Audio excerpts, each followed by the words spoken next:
here? Like, who has weed? So I posted like, who got Za? And I tagged the location.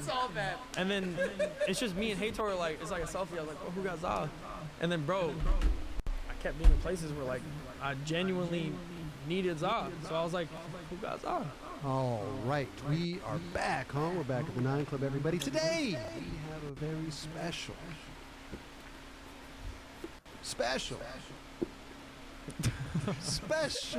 guest. Mr. Nikolai Piumbo is with us. How are you, dude? I'm chilling. Bro, Yeah.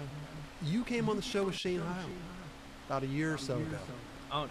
Yeah. Unk. Blew up. You call Shane Heil Unk? I love it. Yeah. I got a bunch of them. And, dude, I was a fan back then, but you, this year, I don't know what you've been eating for breakfast. Right. I don't know what's in the water. You've been killing it. Weedy. Yeah. What do you have for breakfast? Oatmeal? Shit like acai or some shit. Okay. That'll work. Sometimes I don't eat breakfast though. Random. Really? I eat like a little bit of fruit or something. Yeah. I feel like if I eat a lot, I like skate like shit. Yeah. Strange. Weighs you down. Low key, if I don't eat, and I just like drink water or like a smoothie or some shit, skate way better. And then I'll like eat. Like, I'll eat like a fat fuck. Like I'll literally eat so much like at night. You could take it down. Bro, I'll eat so much. Yeah? All my friends will tell you, like, fuck. Wait, you don't eat anything all day? Sometimes. Okay. I mean, I can understand to a certain point, like maybe like till like 2 or like 1. If I'm skating, Yeah. like if I'm sore as fuck, it's like an off day, I eat so much. It's insane. Okay. Yeah. I'm the same way though. I too much food. I want to take a nap. I want to. Yeah. Yeah. Or I would just be like, oh, like damn, I gotta smoke like 5 spices. Split this up just to get Type motivated. shit, bro. Are you pretty healthy eater? Are you pretty healthy or? Now, yeah. Hey, remember last time I saw you, I looked like a zombie? Like my skin was all fucked up? Oh yeah, you had. What was wrong with you? Bro, I had like a psoariasis outbreak. Like I turned like a shit. Call of Duty zombie. It was fucking insane. What happened? Well, bro, I was wearing like a jacket you couldn't really see. But like if I just lifted my sleeve up, it would have been like red spots everywhere. You think it was the food? A Bad lot of diet? times. Yeah. It was like if everything on this list can be checked off, that causes a breakout, everything at the same time. Everything. Literally. But you're Like feeling stress, sleeping like shit, forcing yourself through injury. right. And then I got sick. And I was just like exhausted and stressed all the time. Because I was just filming a bunch of shit. I had no bread. Right. Classic skate shit. Yeah. A combination. Yeah, like stealing to eat and all this bullshit. Seriously. And then, yeah. And then I was just like, had to eat shitty food because I'd be starving and I would have to eat whatever in front of me. Get a little closer to the mic. Scoot your chair. Get comfy. I'll bro. be We want- slouching. No, but that's interesting though. Like you yeah. were really like hard. Like you. And then, bro, I was still skating, filming, and I looked like a zombie. Because, bro, I was skating no matter what was going on. That's what it was. It was either I work, make a little money. I was valeting cars like the Roosevelt. It's the only job that wouldn't fire me if I went on trips. Oh, you. Yeah. Yeah. That's why I worked there. Okay. But it was cool because there's bars there. I'd see all my homies. I'd see random skaters and fucking all types of people. I bet you work. You can't hang. I'm chilling. Yeah. Park the cars. Parking cars and shit. Yeah. Do you feel the best you felt on your board? Like, cause you're skating like super well, dude. Like, No doubt. like seriously. At this moment, I feel good. For real. Yeah. Well, you've been working. Yeah. That's why I feel good. But I'm like here for a month and I've just been doing PT like a lot. There you go. On what? Get your body back. PT on I go what? to Jessica, my whole body. Oh, you're just doing like Yeah. the strength training like stuff. Whenever I'm here, I just haven't been. The last 6 months, I've been here for 5 months. Oh damn.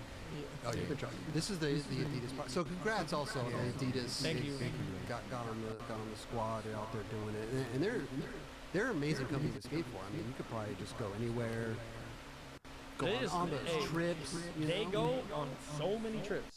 Like, there's a lot of different sectors and shit, like areas. But I was in Europe for a minute, and I went on so many. Really? Yeah, you can see it. But also, I was asking, I was like, bro, I'm from this part, just put whatever Right. you guys going on, whatever you guys got going on, I'm trying to do. And you were telling us something too, because like this is the part. Wait, is this the part where the Heator did the music? Yeah. Okay. Heator, tell us a little backstory because Heator did the music. Junior Brown mixed it. What was the whole thing? So originally, Hator was supposed to make music for it to make it easy. Yeah. Music's taken care of. Adidas could just pay him. He already gets paid by Adidas. It's easy. Beautiful. And then Music's hard these days. basically, he sent me all these songs, and one of them really looked sick to all the clips. Because I was editing on the iMovie, I was like, oh, I want to see, like, you know what I mean? But, Oh, you were putting like a little edit together to see what would happen. See what and then, because I have a lot of shit on my phone. And then I was just playing around with it, and one of them worked really good. Which was fire. Yeah. But it was like 6 or 7 minutes, and like, basically I had Mac clip, and it went from like 14 minutes to 7 minutes to 5 minutes. You had 14 minutes of footage. Something like that. Yeah. Wow. I mean, bro, I went to all these places. I skate ledges. I get. So like, I can see yeah, I that. get sore. Like shit's hard, but I'm not jumping off massive shit and killing myself. So like, if I sleep and eat right, I could skate the next day and not really be in that much pain. I mean, Yeah. your motivation, you can tell you go in, bro. But I be getting excited, bro. Like, I want to skate. Like that shit. Yeah. I be trying to skate. Love it. Do you? Especially spots I've been trying to skate, bro. I'll be there and I'll be like, finally, holy fuck. Like, I want to skate this so bad. Yeah, like look at this spot. This place, I was tripping. I guess, so Shire's like, we walk up all these stairs, so many stairs, and we get to the top of this viewpoint. So it's like that glass wall. It's like a massive drop in this stuff. You can see the whole city. Okay. It's like in Sardinia. I guess those benches were surrounding everything. Like the time he came before for like, I don't know if it was Suchi Sodi trip or they went on a different trip, but they went there and there was those things everywhere. We went and there was 3 of them left. No and way. It was like, half of them are broken. Like, yeah, it was weird. Oh man. What a spot though. But it's like white marble. Like I put one strip of wax, like waxed it lazy.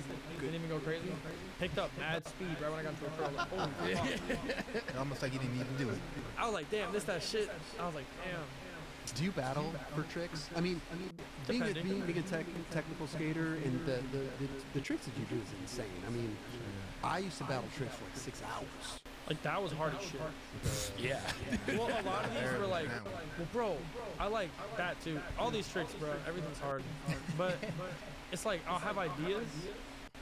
Some of them might sound the same in my own head, but then I try it and it actually works. Right. So like, I don't know. Even like that seemed easy in my brain, but it was so hard. So like that trick right there. How long did that take? Like an hour.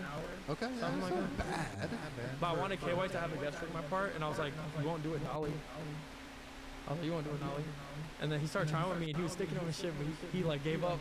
Oh, it went with fire. We both did it. But like, But, are like, you looking for that spot? Like that Well- spot particularly is kind of random. So we go to that's the first spot I went to I went to Lisbon with like Kevin on our own little trip because I knew I was on all these trips. That place I was like, there's marble everywhere.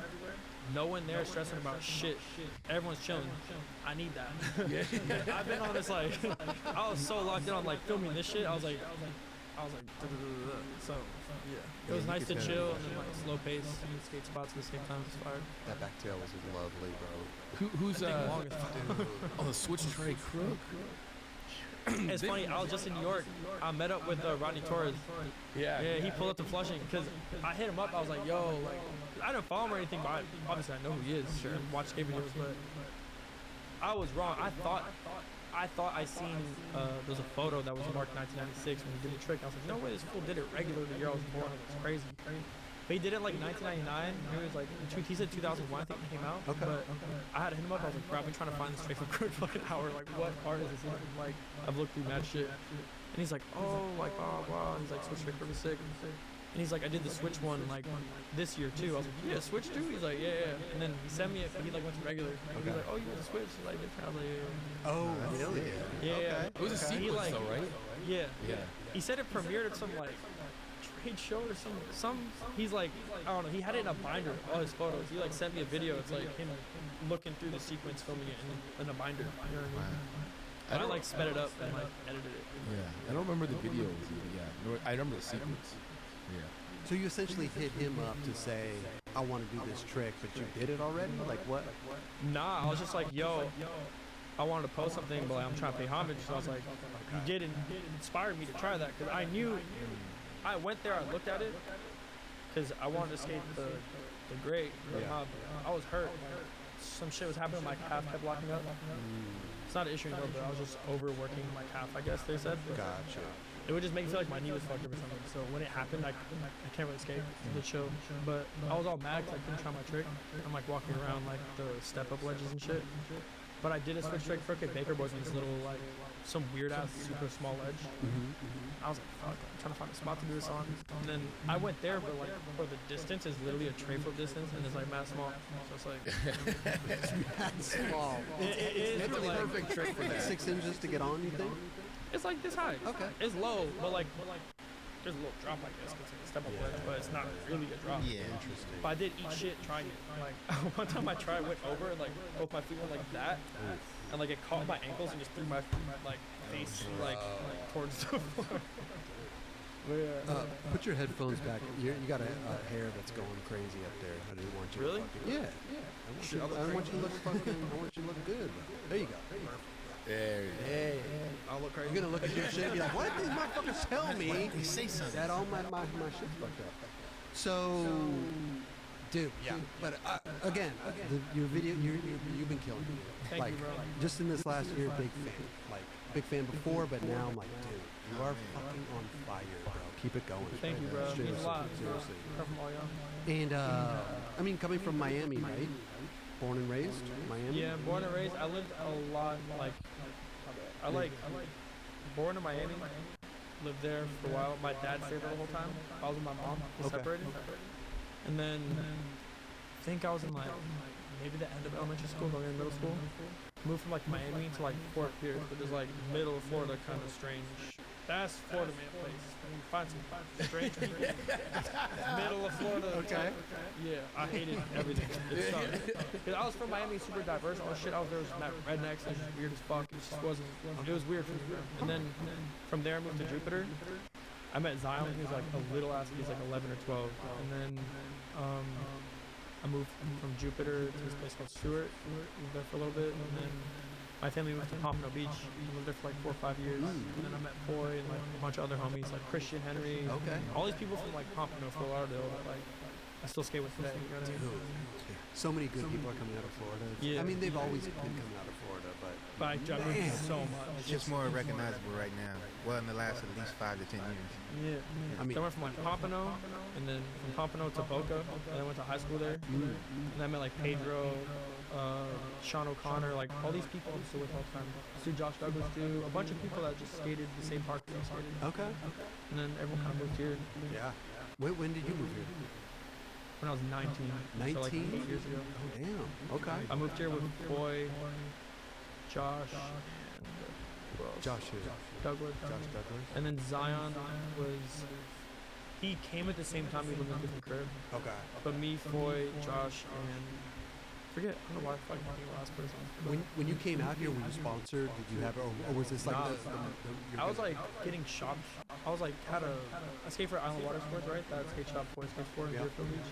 And then basically it. I was getting shop floor boards from like 3D skateboards, random as fuck. And then You know why Brian Anderson's coming? yeah.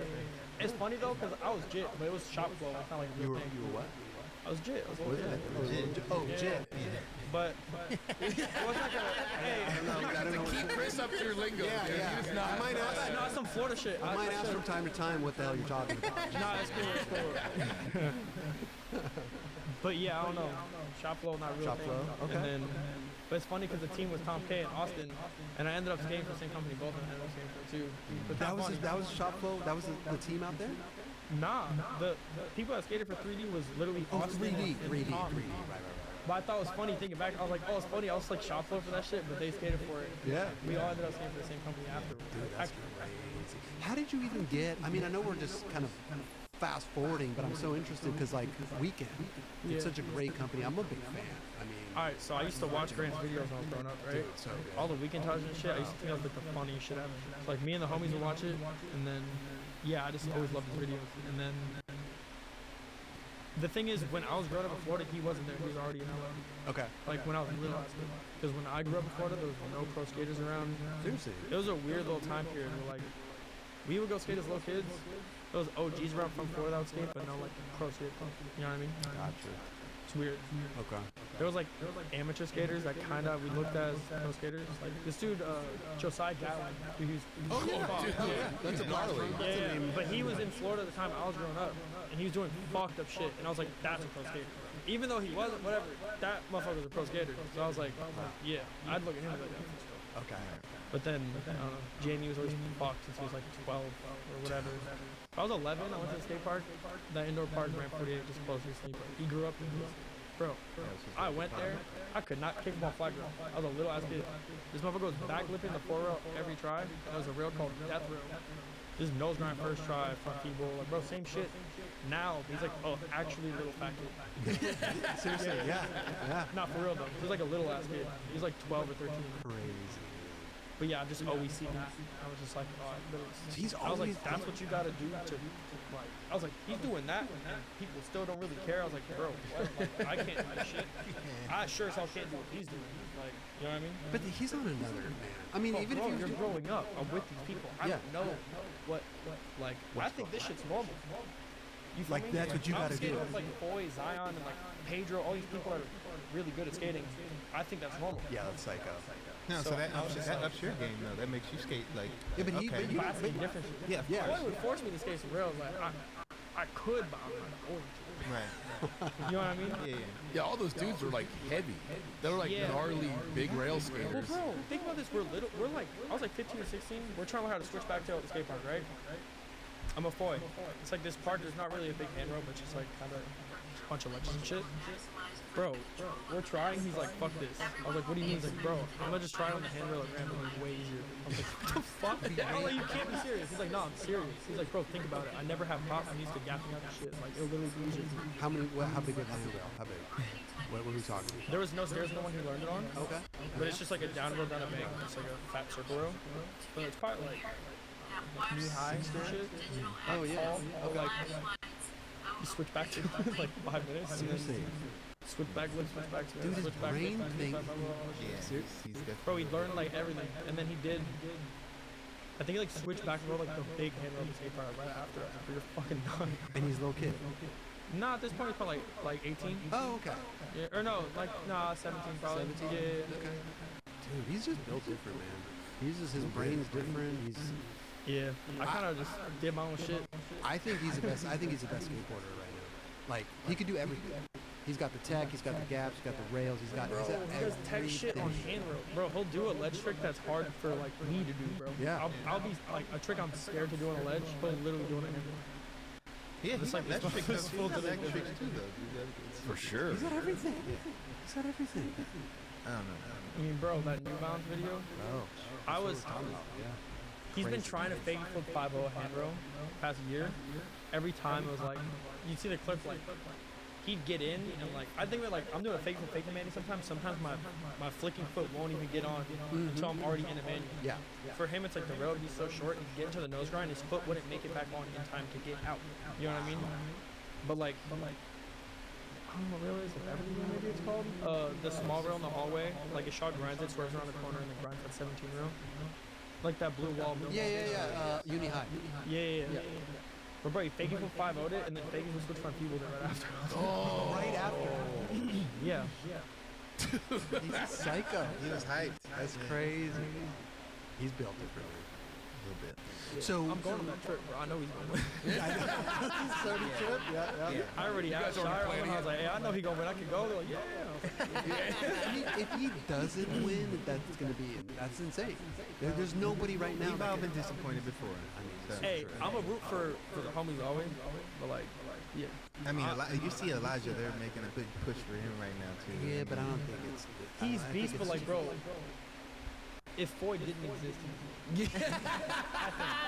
I agree with you. The I thing agree is, with the you. thing is, Tiago has been watching Foy try and do the crazy shit this past year. He knows Foy's trying this year. Right. Bro. Yeah, and Tiago, I'm Tiago like close knows. right behind Yeah, him. Tiago knows. Tiago knows. So I'm gonna say if Foy didn't exist, that means Tiago would have actually tried this year, and that would have been scary. Well, I can't believe he didn't try. But Yeah, at but the he same time, knows- when your boy's going for it, yeah, you got to ease up. But dude, I mean, Tiago's if fucked. But Tiago's like, bro, it's just that's Foy ease up is just like, well, Tiago's literally different, bro. Yeah, no. Yeah, he's fucked. But They're both fucked. Yeah. In the different ways, yeah. nah, I was skating with them though. I was just in Boston. I went to Boston for 2 days with like Frankie Spears, and like we met up with Foy and all them because they're on some New Balance thing. It was him, Tiago, and Westgate, right? Like the whole crew that video was. Bro, they're all standing around me. I'm like, I was like, am I tripping or are y'all the exact same height? He's like, yo, it's funny you say like we're all 5'6". No. I was like, bro, what the fuck? I was actually insane. I was like, so this is like a pinnacle height for skating or some shit. So if you're 5'6", You're probably bro. Bro, think about it. Foy's like stocky build. He skates handrails. He's the best what he does. Foy's just, I mean, Foy. Tiago's just brolic. Like, he's just like strong build for that height. Yeah. And then Westgate built like a average human being, but he's Debo. So it's like, you know what I mean? That dude, it can ollie an apartment building. Yeah. Bro, that clippy ollies from like roof to roof. That shot was crazy. Yeah. I mean, what a way to start a part off. Oof. I'm a big Westgate fan too. But they said they were trying to call the video 5'6", but like rebounds from the downers and shit. I was like, damn, that low could be fire. 5'6". Well, they be using the numbers for everything else. That's how it makes sense. That might be that. You feel me? Yeah. With the shoes. Yeah. That might be the hack though. 5'6". How tall are you? You're like 6'2". 6'2", 6'3", something like that. I haven't been measured since I was like fucking a little kid. But you're tall. Some like that. Oh, you mean that might be the hack to be the one? Day one song is 5'6". That's fucking insane. There we go. Are you dead ass? Bro, look, right here. Day one song, 5'6". No way. Yo, it's actually crazy. I was just back there Googling people. Wait, you know who else is 5'6" too? I mean, day one. But Herman Steen too, and he's built like Foy, which is funny. He's like Foy's evil twin from like opposite side of Earth. Dude. Because bro, he's fucked too, but they're built the same. How do you know he's 5'6"? I asked him. Yeah, I was like, hey, random question, how tall? He's like, I'm 5'6". I was like, that's insane. Nikolai's over here, he's trying to figure it out. Hey, I'm trying. Yeah. Dude, it's just like a puzzle. That's interesting. We're putting the pieces together. Hey, I might get, people, they do like, they get their legs stretched. I might like get my legs chopped. 5'6". People trying to get height extension surgery. Yeah, I'm trying to go backwards. I'm trying to do the opposite. Hey, that's some new shit. You start a trend. I'm telling you, bro, 5'6", man. Trying to become a short king. So you come out here to LA. I moved to Long Beach when I first came here. With Foy and all that. Right. But then it's like, I was kind of skating with D-Lo before in Florida. Tony Mikey Glover that I was filming. But he also beats at skating. Dude, Foy, I mean, D-Lo got slept on for so long, bro. It's crazy. He's crazy. I feel like he's so cracked, like he's so good that like people are scared to put him on.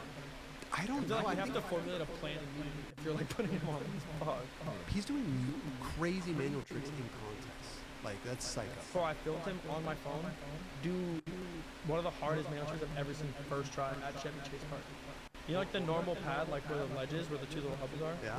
Where you frontside flip, fakey manny, first try. I've never seen anyone do that in my life in person. He did it first try. He probably just laughed. He did. Yeah. He's like, that was crazy. I was like, bro, what the fuck? And you filmed. Yeah. So that's the type of shit he'd be doing. Dude, he filmed that other one at the little manual, the drop-down manual pad. What was it, like fakey? Dude, I don't even know. It's probably fucked. Fakey manual, half cab flip, manual, or something like that. Like, what did he do? Wait. Nose wheelie, nollie backside flip, switch man, or something? Like on the drop-down? You see him the other day, he kept posting he's doing nose manny, and all I have to flip fakey mannies. Oh, that was. But it looked so easy. I was like, bro, like he's cracked. He beat like the manual, like he has like the cheat code. It's crazy, dude. His ankles and calves are strong as fuck. It's crazy. Insane. If you see bro wearing shorts, fuck. Yeah. His legs are strong as shit, bro. I'm glad that he found a home and he's like doing well and like, cause I felt, even when he had him on the show, like I felt bad, like, not felt bad, but it's like when you see talent. You slept on this. You're like, fuck. Yeah. 100%. It's only a matter of time with those type of dudes. Yeah. Yeah, they put the work But in. sometimes it's fucked up. Those skaters get violent. And you just get dealt shitty cards, or you don't really know. You get put into this box. And you're just like, why am I in this box? Yeah. This is him skating Pier 7. This is crazy. So fucking good, man. Yeah, I mean, a lot of definitely first try, bro. Yeah. Nah, people don't get it. This fool's actually cracked, bro. Like, I'm telling you, I watch it in person and I question, like, bro, is this fool's life like one of the best skaters? Yeah. Every skater has biased opinions about any skater style, but like, I don't care what no one gotta say, bro. That motherfucker switch flip over a table every single try, and it's like magnet, like sniper rifle. Did he not switch flip over a table to fakey manual or switch manual? He just switch flip, switch manny, switch 180 over like a towel or something. Yeah. I was like, bro. Yeah. I'm gonna put this right here. Well, people be talking shit, but he's just trolling. He's like, I'm damn near bored. Like, he's doing crazy shit, bro. Fucking bored. Yeah. So when you got here, nobody was sponsored, right? Like Jamie Foy wasn't like. Foy was struggling to get find the correct home. Okay. In another sense, I mean, he had people helping him, but it was all kind of random. And like, he's been like super good since he was young, but he didn't have like super solid. Like he had crazy random sponsors, but it wasn't like real solidified. Like Right. oh, you know what I mean? So you guys were all on the hunt, so to speak, together. Like you were on the. Bro, we were all pretty mission. down bad. Yeah. Pretty fucked. Yeah. How did you afford the place then? All of us split it. My rent was like $250. There was 7 of us living in a 2-bedroom, 1 bath. So it was 2 of us in each room. Kaylin slept in the middle of the living room on an air mattress. Pedro slept on one of the couches, and then D'Lo slept behind the couch under the AC unit. Yeah. Dude, trying to use Skate that. Hey, I'm gonna say one thing. All of us from Florida came a very long way. Yeah. I first met Ish. He slept on an air mattress in front of the fridge. You had to move when somebody came to get some drink. So like, everyone came a very long way, bro. It's crazy. Because every single one of us, I feel like, kind of went up in everyone's own way. 100%. They came up together. I mean, Yeah. like, And it's a marathon, not a race. I was never really stressing about anything. And I was never really like, I never thought I could even be in the position I'm in, kind of. Because I was just grew up around that. well, at least And you're I was like, humble. that's what you gotta do. That's. Did you have a job when you moved out here though? Alright, so I tore my ACL when I was 18. And then I had to do the recovery in Florida, which sucked, dude. It was like, I was literally doing what like old heads were doing next to me. Like, they're like, only get your legs strong, like nothing else. Yeah. It's that, bro, it's bad. And then I moved here right when my knee was better. So like, I was working that whole year, so I was saving money. But What were you working with? so Sean O'Connor skates for Deathwish, right? His mom family owns like this clothing store. It's like women's clothing. But I was just like, fuck, I need a job, bro.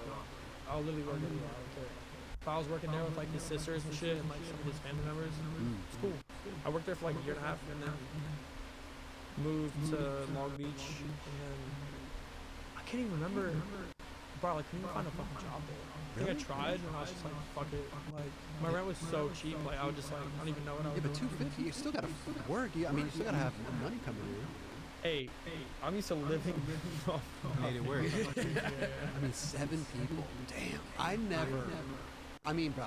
I've lived in skate houses, but they were. It was fucked. There's one bathroom. Fuck. So fucked. Yeah, with 7 people. Dude. it was for sure. But basically, like, I was living there for, I don't know, like maybe 2 years. And then I had this homie from Florida I'd hang out with, right? When I did hurt my knee. All my friends skate, everyone. So I was like, bro, I cannot escape this. This is fucked. Like, I was like, do I get a girlfriend? Do I get a job? Like, what the fuck do I do? I was tripping. But I ended up getting a job. But I'd hang out with the homie Robbie. He'd play video games and shit, and they'd just be smoking my weed. So I'll just go there, smoke my weed for video games, listen to music and shit. But he was like, I guess he's supposed to move to Colorado or something, do something with his family. But it was there, it was like cold, snowing when he got there. He lived in Florida. He's like, mind you, this kid's like rich as fuck. He's like, yo, I can't live here, bro. I'm going to LA. Like, you trying to live with me? I was like, fuck no. I was like, bro, I know where you trying to live. Ain't no way. Like, I'm paying $200 a month for rent. Like, I can't. He's probably gonna be paying a couple thousand now. Way more than that. Yeah. So I was like, I'm good. Like, nah. You're like, if I can live there for free. Well, I didn't even say that. He's like, yo, you're my only homie here. Like, I got you. Like, I don't have anyone out here that I know for real. Like, you know what I mean? I was like, I don't have a car. I'm pretty far. I have to be physical therapy. I was like, oh, all right, fuck it, whatever. So I go, and then he lives in he moved to Hollywood, right? Off like the Stars, 1600 Vine. Yeah, it's funny to see Brandon Bebo in the elevator. Yeah, that's where he used to live. Yeah. That's Cause I what, see like, this big buff motherfucker coming. I was like, that is not Brandon Bebo. Like, holy shit, that's funny as hell. That's him. Dude, did you see him on the Dade county? He's out there feeding pigeons on his balcony in Miami. Only his Hey, days. I'm not gonna lie to you. He looked like someone that lives in Miami, though. He do. He does. Like, he looked like someone that would just walk around South Beach. Oh, God. He was He's meant to thriving. live there. He was meant to live there. Yeah. That's what I'm saying. It looks like he meant to be there. He's one of those people. But, lived there. Yeah. And then, who was living in this crib? I think it was, Donut, J-Bone, and, like, Brian Herman, and, like, Slash, all these I think people. that's where all the It's crib in Hollywood. Vine stars lived. Yep. So I lived 1600 Vine, that place, and then there was a baker kind of house down the street, and like J-Bone, Donut, and a couple of people stayed there.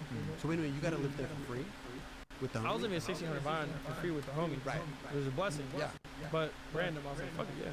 But everything happened for a reason. So I go there, and then I started skating with Donut a lot, and like Eagle and all these guys, because their house is right there. And I was introduced to them a little bit in LB already. Like Foy was skating with them, Shake Jet stuff, like, you know. Yeah. And then start skating with them a lot. Mm-hmm. That whole thing starts to like actually start skating for Shake Giant and all this stuff. And then I was just thinking though, because if that never happened, I would have been trapped in Long Beach, bro. But that happens, and then. But was everybody else trapped in Long Beach though, or did they eventually move out as well? Everyone was still trapped. I flew. Yeah, I flew. Given the opportunity, I flew. Yeah. And then I lived with homie for a couple years. There were like 2 years. Yeah, that's cool. But during that time, we moved to a couple different places, and I was like in Hollywood, and I was like in the hills. It's an insane place. Insane. Yeah, but it's crazy because bro, I went from like literally like, bro, I got no money. I'm chilling with my friends. I'm happy skating, smoking weed, eating whatever the fuck we eating. I'm happy. You know what I mean? This shit was I knew it wasn't real life. Like I was just like whatever. This is cool. Not I'm just real gonna life. fucking Was he paying for like food and stuff, everything too? fuck rich chefs fucking. Chefs.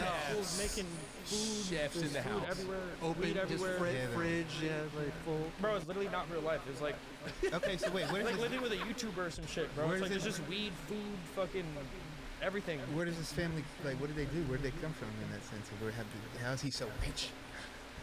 They're in Florida. I don't know. They own Florida's the rehab center of the world, capital. And They own a bunch of rehab centers. Oh wow. I'm pretty Okay. sure it's like an infinite money glitch. You just get paid by insurance companies. Yeah. I mean, infinite money glitch. You're living the life. What a time. What about the car? Did you get Nah, get you a car I- too? What's nah, going on? it's funny because I was living there, but honestly, it kind of sucked to live there. It's weird. It was a big lesson, bro. All this shit I go through, everything happens for a reason. But like, What do you mean with lessons? these people were just kind of miserable.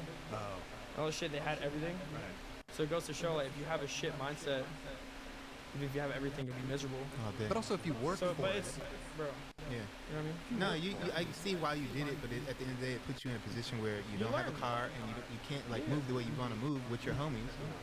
So you're kind of stuck. Yeah, it kind of sucked. I don't know. I don't like living with anyone for free is weird, bro. right? Even if they're the homie, whatever it may be, I don't like that shit. But it happened for a reason, so whatever. It's Yeah. cool. But Foy ends up having an insane year. He got like Sodi, got on Death Wish, turned pro, all the same year. All that shit happened. Yeah. Sodi, like, I'm about to get a new whip. Blah blah. I was like, what you doing with your old car? He's like, oh, some people are trying to buy it for a couple thousand. He's like, honestly, if you want it, I'll give you 500. Like, I'd rather keep it in the circle of homies. Wow.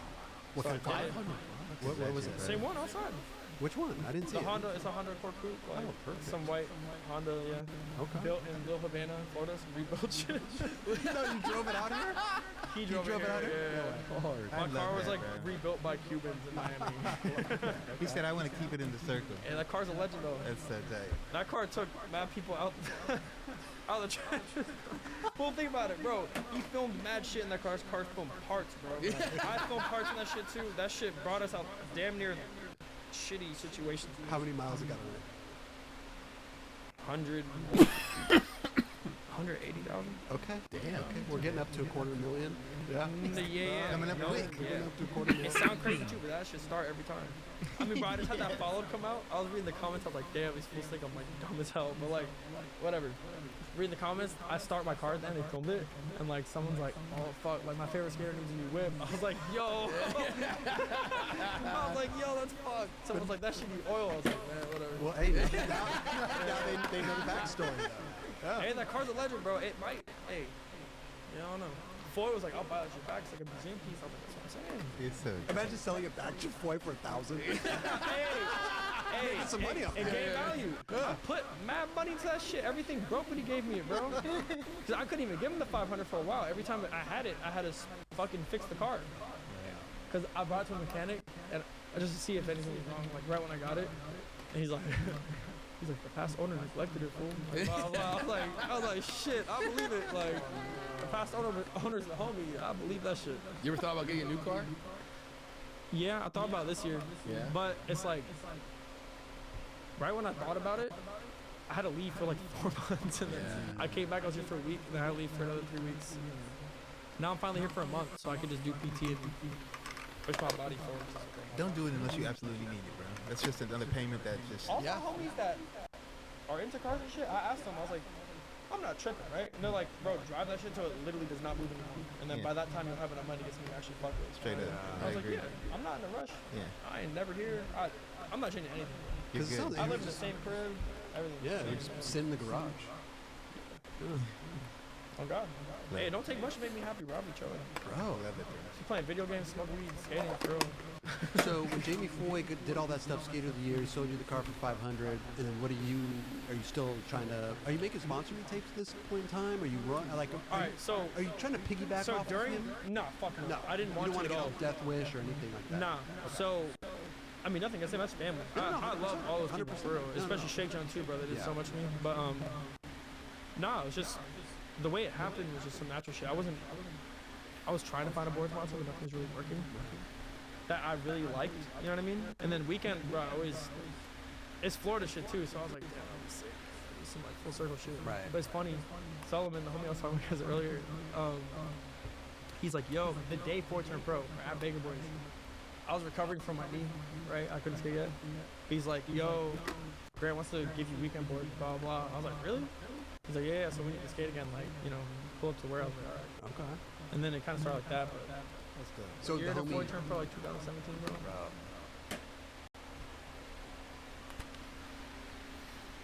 What is going on? We're back. 9 Club Live, number 72. We got Dubs, of course, is in the building. We back. Dubs is in the building. We got Vincent Alvarez sitting in for Kelly Hart. Man, thank you so much for Shane's making moves. Little Instagram part or like a real? No, it's a YouTube. Oh, okay. April Skateboards YouTube channel. Just a 1 minute kind of welcome. A little welcome part. Feels good though. 15. Yeah, I mean, Shane is, I wonder if Shane's like skater with him. I prefer just putting them on. Is this a rerun? Yeah, Janie, that's a live rerun. That happens. Damn, that was proper. Took back those weren't. Oh, I used to skate that school. Right down the street from my house. He's got good steez. I think he's got good stuff. For a kid, you know? I mean, he's definitely right at that point where, another year, 2 years, he's going to be sprouted up. Pop. Barrel flip. I don't know about that turnaround. I don't know. Sometimes I. Yeah. Ooh, that was. Ooh, okay. Tell him, man. Shit, a little turnaround. I mean, could have did a little something else. Damn. That was proper. Yeah, right. That's your trick right there, huh? With the full cab into it. You never tried the full cab into it, huh? No, dude. But I did a long. Where's he from? Is he Brazil? Yeah, Brazil. Yeah, all those spots. Rio de Janeiro. Good. April's making move. They got a good squad over there, dude. They do. Yeah. They really do. They do, dude. They do. They do. Oh. When's the last time you've been in Brazil, Chris? You I've ever never been. No, Never been? Never been to Brazil. Want to go? Down below. Yeah. Yeah. I think the last time I went was, I was going to say when Colin McKay was on. Really? Damn. No, He was only on for a hot second. I think we went one time after that. Okay. Damn. I mean, It's been dumb long. I'll tell you that. I know that. When's the last time you went? Dude, I went on with Tony Hawk on a Lakai trip. Oh, Tony Hawk. I didn't even mean to bring out his name. Yeah, you should get. Why not? Yeah, I went with Tony Hawk. Wow. I drank some liquor with him in the van. Damn. Yep. Tony we went to a is Brazilian normal, right? restaurant.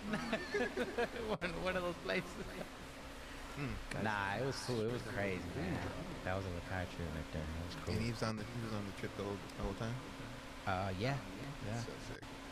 It was wild though, like, cause they were trying to do all this stuff. He had one event planned, and they were just trying to do all this. Oh, we're gonna take it here. We're gonna take it over here. Yeah. And you know, they were doing a surprise. They did a surprise signing for us one time. Oh yeah, they do that. We were just gonna go to a little shop and do a little thing, and fucking the whole city was waiting for us. I was like, this is dope. Yeah, I was like, this is dope. And this is like, oh damn, we were 2 more hours. They had been planning that for weeks. Yeah. They want to tell you guys that. Hey, man.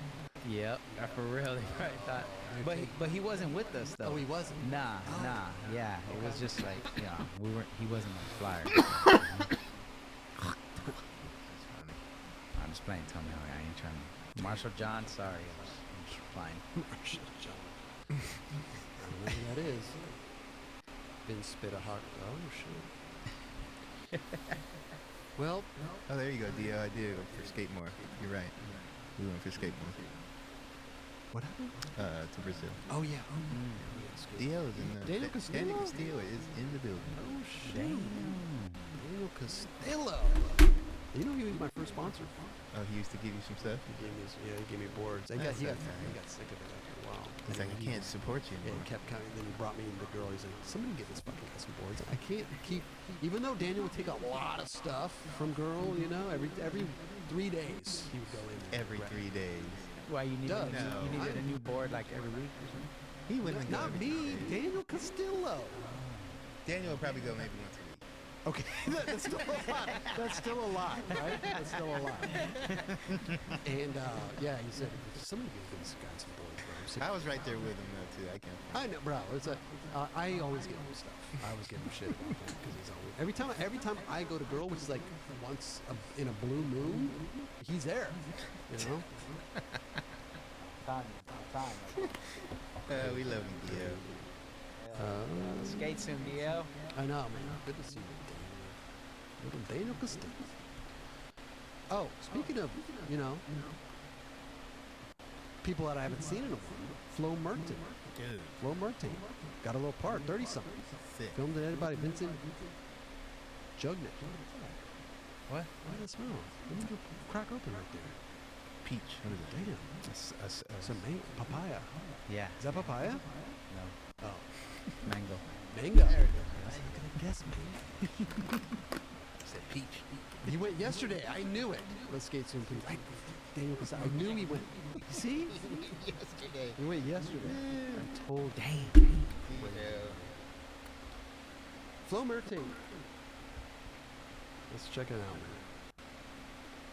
Where's he on? Papaya has a very unique smell. Yes, and I think it smells like throw up. Papaya. Oh, I'm not a fan. damn. I'm For not a real? fan. Yeah, it smells like throw up. It smells like puke. Oh, shit. I'm not a fan. You never noticed that? Nah, but Next time you smell papaya, think of throw up. it just smells like it. Or like I can't stand it. Guava? Guayaba? You ever had that? Which- Guava? Guayaba? Yeah. No. No? Uh-uh. Oh, damn. You're going to hate that shit. Same. Always the house would smell like it because my grandma would have it like ripening in the fruit basket. Mm. You just come home sometimes and just like, oh, what the hell is this? But that shit tastes bomb. As soon as you It tastes good though. Get that- Smells crazy, but tastes good. yeah, see, banks you the world. Word says it probably smells Yeah, great. Vince gets that guayaba. Guayaba. Let's watch some Flo Merton. Guayaba. Yeah, he's in his late 30s, I would imagine. Is that why this part is named? Yeah. Probably. Well, he's holding it down for the late 30s. I'll tell you that shit. Flo Merton, he got confused with Florentine Marfang. I could see that a little bit. Yeah. I can see that. Sure. They don't skate. Oh, you're like right, each other, dude. but Yeah, no, you're right. But they don't give a fuck about us. That was a sick ass video. That shit was so sick. Tough. dude, I like. You still got out way there. tighter pants and flow. Yeah, No doubt. still out there doing it, man.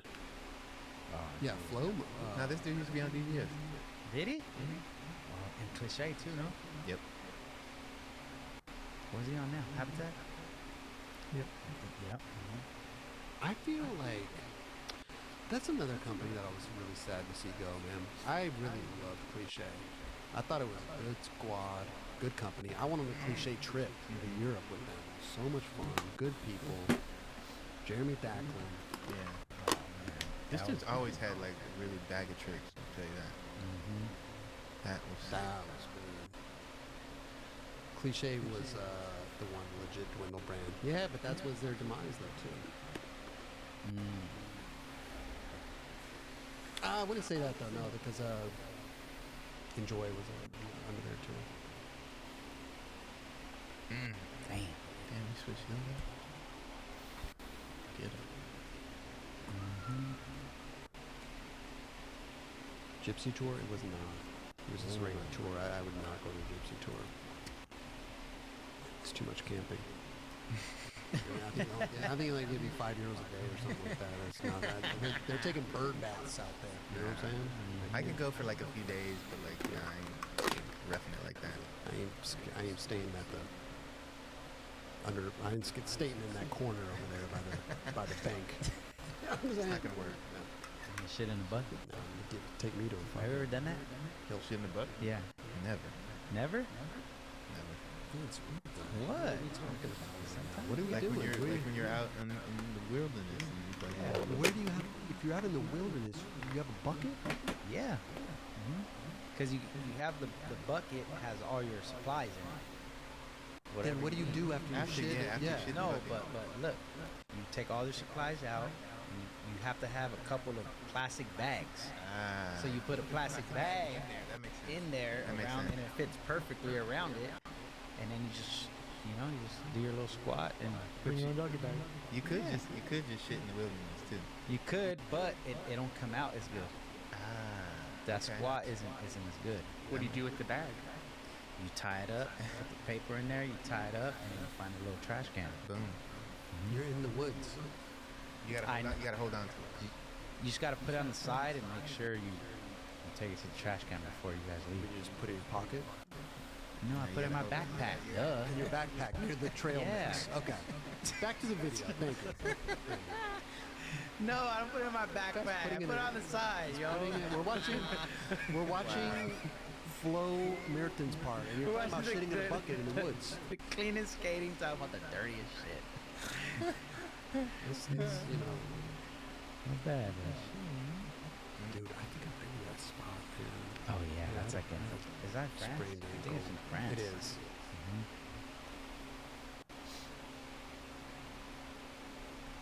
Damn, look at that beautiful architecture.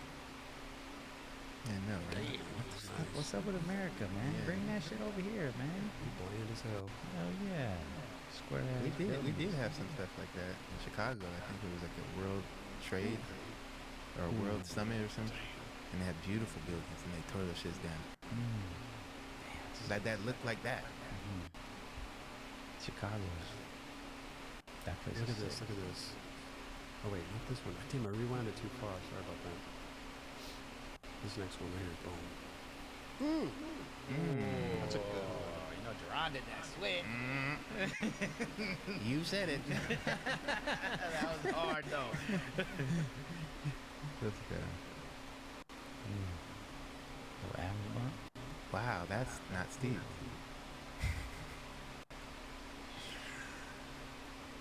Yeah, those That are is a fun. little Adams bump right there. What's this? Looks That was pretty good. He got some spots though. No, never seen this before. Well, except for the first one. There's the intro. All these I've never seen. yeah, they did a good thing in Europe, man. Damn. That was cool. Lucky. You see how bulbous that was?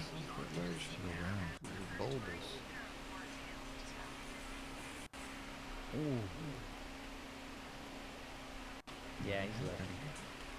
I always used to joke because like we'd always want to go to Europe, but everybody in Europe always wanted to come to the here. States. Yeah. I'm talking years ago. And I'd be like, you guys don't have, there's nothing out here. They want to come skate the tables and the schools and stuff, which is cool, but if those are, you know. It's probably, you think it's because of the industry? Oh, maybe too, yeah. And maybe just, skateboarding. That's what they're seeing though too. born here, so. Grass is always been there. That's probably jacked, dude. You've been there? Yeah. I think I just all it into. I was like, I ain't doing shit. Really? Steep. If Vince is just always into shit, that's crazy. It's a crazy spot. He did that purposely. It's like as soon as your four wheels hit, you're just boom already on flat. Oh, damn. You gotta really commit to That it. was. He did that good, bro. Thank you, Hilly. It wasn't low. This too. I don't even know how you frontside flip out of it when your tail is Hold up, sliding rewind it. like 'Cause I think it's. I don't know if it counts. It's a skate park. What are you Is talking that a skate about? park? That's a skate park? It's a skate. I mean, it looks like, but that's. Oh, because of the metal edge? I Vince, don't know. It looks kind of like a. What? You telling me You wouldn't film someone? Well, here's the thing, Vince. Look. I guess let the me rewind graffiti Let me makes rewind it okay. But look, they put a metal edge on it because that other It one don't is. have one. Yeah. Oh, see? Hell, even They worse. spiced What are you it up. talking about? Actually, I'm not DIY, dude. I'm not Yeah, a that's a fan of DIY, bro. You should be already down with that. Oh, all right. I don't fuck with metal though, really. Ah, yeah, you'll be modifying with metal. Only cement. No, but like how, like, I mean, I guess I get it. But like his tail's fully just on it, and then he just flips out of it. Yeah, bro. it's almost like a heart flip or something. Yeah, dude. He did. Yeah, he stomped that shit. Damn.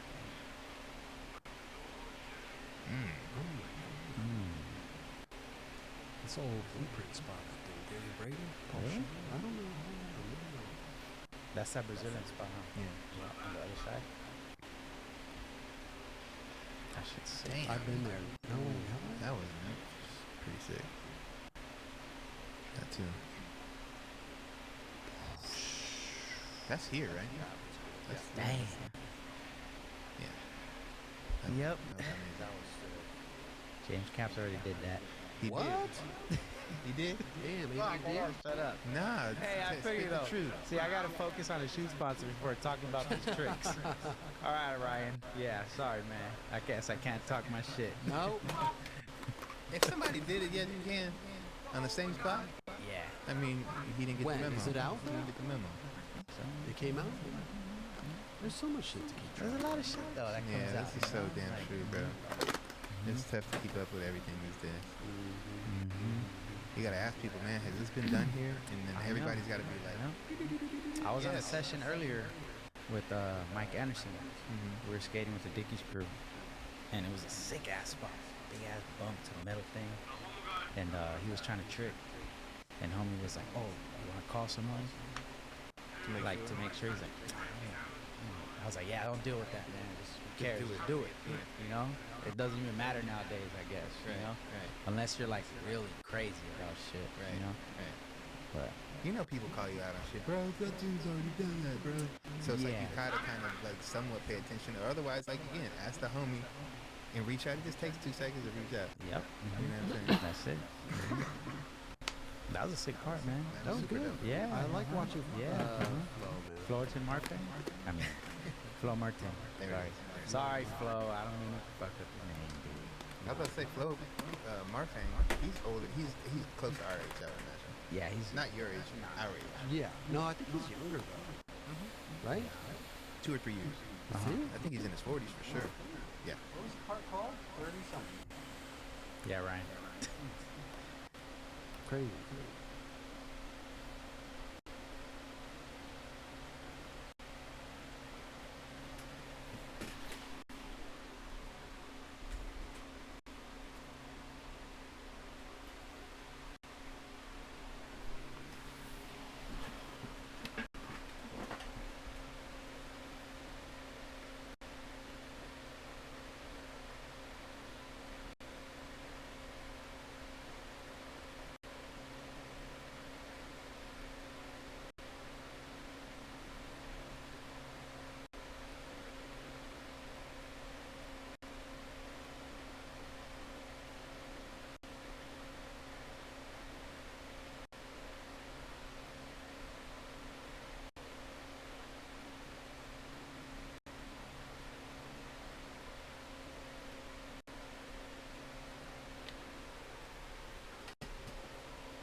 So this is it. This is Valletta Archaeology Museum, the National Museum of Malta. It's just like a masterpiece of ancient art. These are just remarkable. It just shows you the level of sophistication these Neolithic builders had with the stone carving techniques. Look at this. It's tiny. And yet, the biggest clues as to what their temples may have actually looked like. One of the biggest mysteries of Malta, the cartwright. This is the elongated skull root.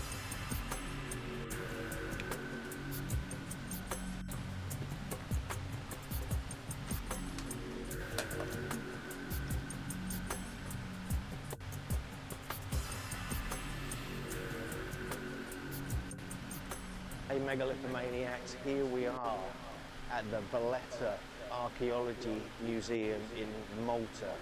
And in here are some of the most astonishing stone artifacts and elongated skulls, cartwright information and much, much more. So let's take a look around. I'm going to show you various aspects of what's in here, and it's pretty amazing. Just at the entrance to the museum, we actually have a pair of these beautiful, massive quadruple spiral statues carved from solid limestone. What's interesting about these, we have these kind of four spiral, we have like almost like kind of chevrons coming in all different directions. We have a perfect circle in the middle, and then at the base it would have been covered up with other blocks, but we also have all the beautiful cut marks all over it as well. So these are just astonishing, and it just makes you wonder who could have done these. We'll have a quick look at this one as well. It's almost like a mirror image. And the fact that we're finding this style in so many different places suggests this symbolism, this cult was all over the world, especially all over Europe. Although these are most similar to ones we actually see at Tiwanaku in the museum there. So let me know what you think. These are just absolutely amazing. So look at the detail on that. It's just pristine. I'm amazed what good condition this is. And then also at the entrance, we have this one. Absolutely astonishing. You can see how neat and tidy it is. If you look at it from this angle, it's just like a masterpiece of ancient art in 3D relief as well. I mean, this is not easy to create, even with this kind of quite firm, tough limestone. Look at this, just the detail, it's absolutely beautiful.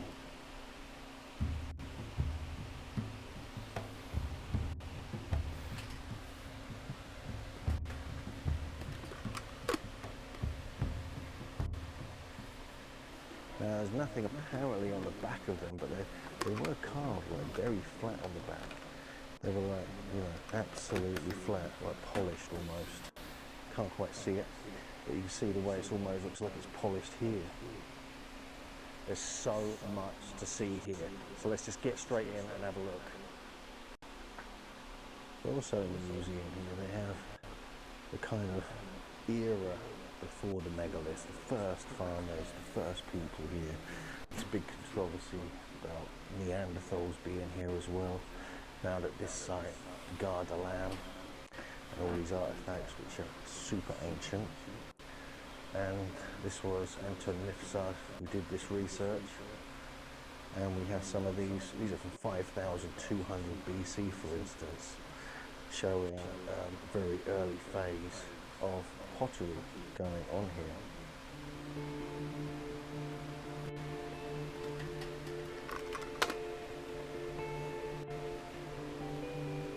So this is one of the megalithic pieces from Tarshan. Most of what we see here is from Tarshan. These were often like slabs laying out in the front of temples. In the interior of temples, almost like steps coming up either side. We have some beautiful carvings on these as well, but what we're seeing here is something really megalithic. And the detail on here actually is really interesting. You see all these little kind of dimples, like mini cut marks. And yet over here on this side, we have all these beautiful animal carvings and spirals and other such things. So there's a real design spec that lasted for possibly 1,500 years, using the same ideas, the same principles, and the same design spec. You can even see that in the orientation of the sites. You can see there's a beautiful detail all along it of the same stone. You can see this beautiful, almost like abstract animals, but it's like a kind of zigzag pattern. And we have these kind of pillars here, which would have held something upon them, possibly some kind of sacrament. And then we have all these here, all the way over here. But what's really interesting is we actually have where they were found, the early photographs, which is absolutely fascinating. So it shows you in quite good detail where they were actually found. So this is Tarshan Temple, it takes to 3150 BC, and these are some of the stones here. Now if we just keep walking along, again we can see the stone itself with the beautiful spirals and the location it was actually found in. And we have this giant one. I have to step back for this. Look at this. This is like, it's almost like Roman or something. Absolutely massive. This would have been at the front of one of the interior spaces at Tarshan. You can see that here. And here. Look at the detail on this. If we just get close up here, have a little look at this. So we've even got a hole here that's carved right through, comes out the other side there. All along here, look at the beautiful spirals. We'll just walk.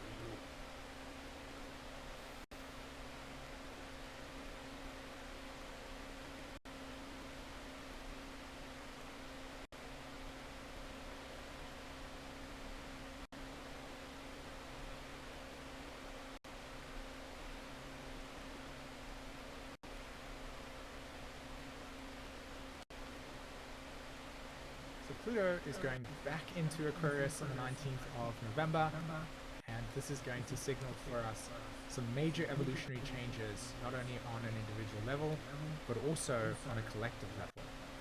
So this video, I'm going to be going through the transition from Pluto in Capricorn to Pluto in Aquarius. I'm going to be talking about the themes of massive social reorganization and change, addressing why Pluto through Capricorn is going to amplify the collective and individual need for self-empowerment and a stronger sense of individual authenticity, and how the world stage is going to reorganize itself and how governments are going to form different alliances with different governments, essentially a complete reordering of the world structure. Now, these are themes that if you pay attention to and start aligning with, you're going to be able to be in a better position to deal with the rapid changes that are going to take place with Pluto entering Aquarius. So let's take a look at where Pluto transitioning out of Capricorn and moving into Aquarius is going to take place and look like. Now, we've already had Pluto entering Aquarius twice, and we've already started to see the onset of Aquarius energy, but now that Pluto will be staying in Aquarius, this energy is going to be more concentrated and consistent within our lives. The first thing is, when Pluto was in Capricorn, we saw the attention around what are institutions, what types of governmental structures, how the way that we order ourselves, the way that we even operate in terms of social trust within our societies.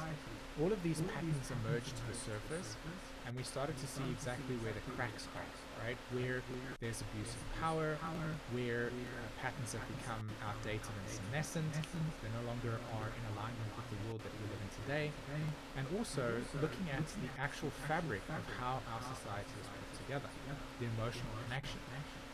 Now that Pluto comes into Aquarius, the themes shift more towards an individuation process. In other words, we've taken a look at all of these structures and these orders and these institutions, recognized where they've outdated, they're senescent, and then Aquarius says, okay, well, we need to reform this, we need to reorder this. So a strong energetic emphasis will start to be placed on how do we decentralize ourselves and break apart from patterns and attachments and emotional connections that no longer work for us or resonate with us, and also addressing where it is that we need to grow beyond the current limitations that we have within our social spheres, but also on an individual level as well. So a stronger need for innovation regarding technology, which you will see it will rapidly grow. You'll start to see a stronger attention towards self-improvement and self-regeneration in terms of how do we break out of thoughts and beliefs and patterns that are part of the past, and how do we re-energize and how do we regenerate these patterns in a stronger and more structured way.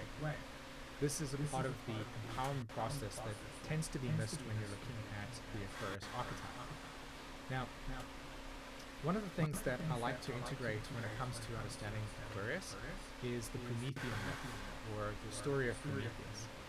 So Prometheus in Greek mythology was an Olympian god who had stolen fire and gave it to humanity.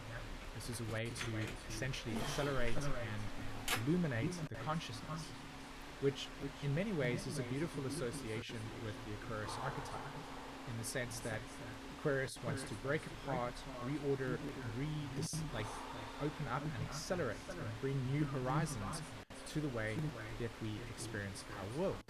Oftentimes that can be a very disturbing thing, especially when the way that you keep things together gets challenged by outside forces to reorder and rediscover and open up your horizons, right? It can be very disturbing and destabilizing, especially if you are somebody that needs that consistent routine, pattern recognition in life. Aquarius wants to break it apart and bring new dimensions into play so that we can experience further horizons. In the same way, Pluto entering Aquarius, the myth of Prometheus will become stronger and more potent within the consensus reality, and you'll actually see it start to manifest even stronger within your own life. So there's a few ways that this myth, I think, is very important to understand, analyze, and that is that as we move into this Aquarius, Pluto and Aquarius energy, the Promethean myth speaks to the activation of new knowledge, the activation of new discovery, new horizons, and new experiences. And this means challenging the consensus hold that we have on reality. This is kind of going back to what I was saying earlier about Pluto through Capricorn was exposing these structures. Pluto and Aquarius wants to reform it, change it up, and give it a new, fresh coat of paint, as it were. That's why Aquarius is about transformation. It's the same object, just being formed into something new and a spreading apart. So this myth of Prometheus comes in, and we get access to new insights, we get access to new dimensions of reality, we get the opportunity to expand our consciousness and our conscious awareness beyond our current recognition. For us individually, this also means being able to awaken that flame within inside of yourself. For most of the part of our lives, we've spent our sense of purpose, our sense of destiny, our sense of meaning defined from the outside in. When you experience a Promethean awakening within yourself, it's a complete decentralization of your conditioning and an awakening or a realization of your internal flame. Pluto through Aquarius has the opportunity to give each and every one of us this experience. Now, it doesn't necessarily mean that you just get it. It comes through the process of breaking down old structures within your view that are embedded in your life and being able to align with a completely new set of dynamics and structures, innovative ways of thinking, so that you can actually accelerate beyond comfort zone. Now, one of the interesting things that this myth actually speaks about is Zeus challenging and actually punishing Prometheus for this act of giving humanity illumination, which is that when Prometheus gives this fire, Zeus says, you can't do this. You can't give this illuminated conscious awareness to these mere mortals. And so, in many ways, there's always going to be a response towards people who want to take this Promethean light and accelerate it into new ways of being.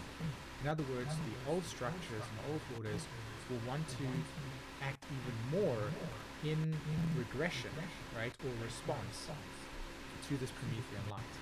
So what you will see in the collective is this kind of interesting story emerge between the old order and the new order trying to fight out for the stake of our future. And how this will play out within your own personal life is that constant challenge between, this feels comfortable and consistent and known versus try this out, this is a new experience, this is a new opportunity, this might feel a little bit scary, it's going to challenge your comfort zones. The idea here with Pluto and Aquarius is to break down those internalized structures and reinvent yourself in a completely new way. Now, Pluto's trine to Uranus for the first onset of Pluto and Aquarius is actually going to support this process quite a lot.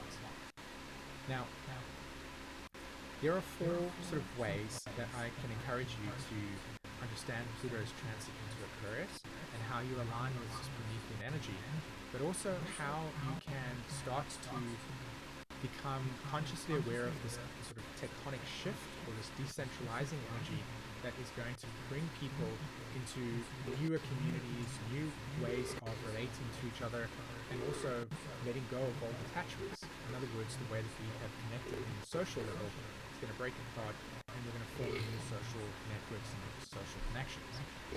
So the first thing here with Pluto entering Aquarius is you need to have an open mind. You need to be able to have a curious mind that allows you to explore and adopt new ways of thinking, new ways of being. So challenge your ideas about what you thought was possible, what you thought was, what your life was about. Challenge any pre-existing beliefs that you've got and allow yourself to be, in a sense, open to new, innovative ideas, innovative experiences, innovative perspectives that can really, as I said, challenge your pre-existing structure and give you the opportunity to actually grow beyond your current state of mental, emotional being, essentially. And this goes for all areas of your life. You'll absolutely see this happen within the collective, where there will be a stronger acceleration of technological companies that will say, oh, we can take people to the moon right now, or we can, we've just created these nanobots that you can put into your body and then it tells you where your cancer cells are, etc. This is a real thing.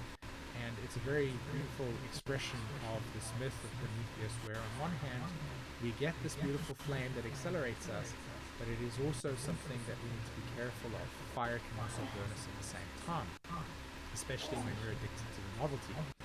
So, being mindful of new innovative ways of thinking, being curious, being open-minded, exploring things, challenging yourself, these are all great ways to address and embody the Pluto and Aquarius energy.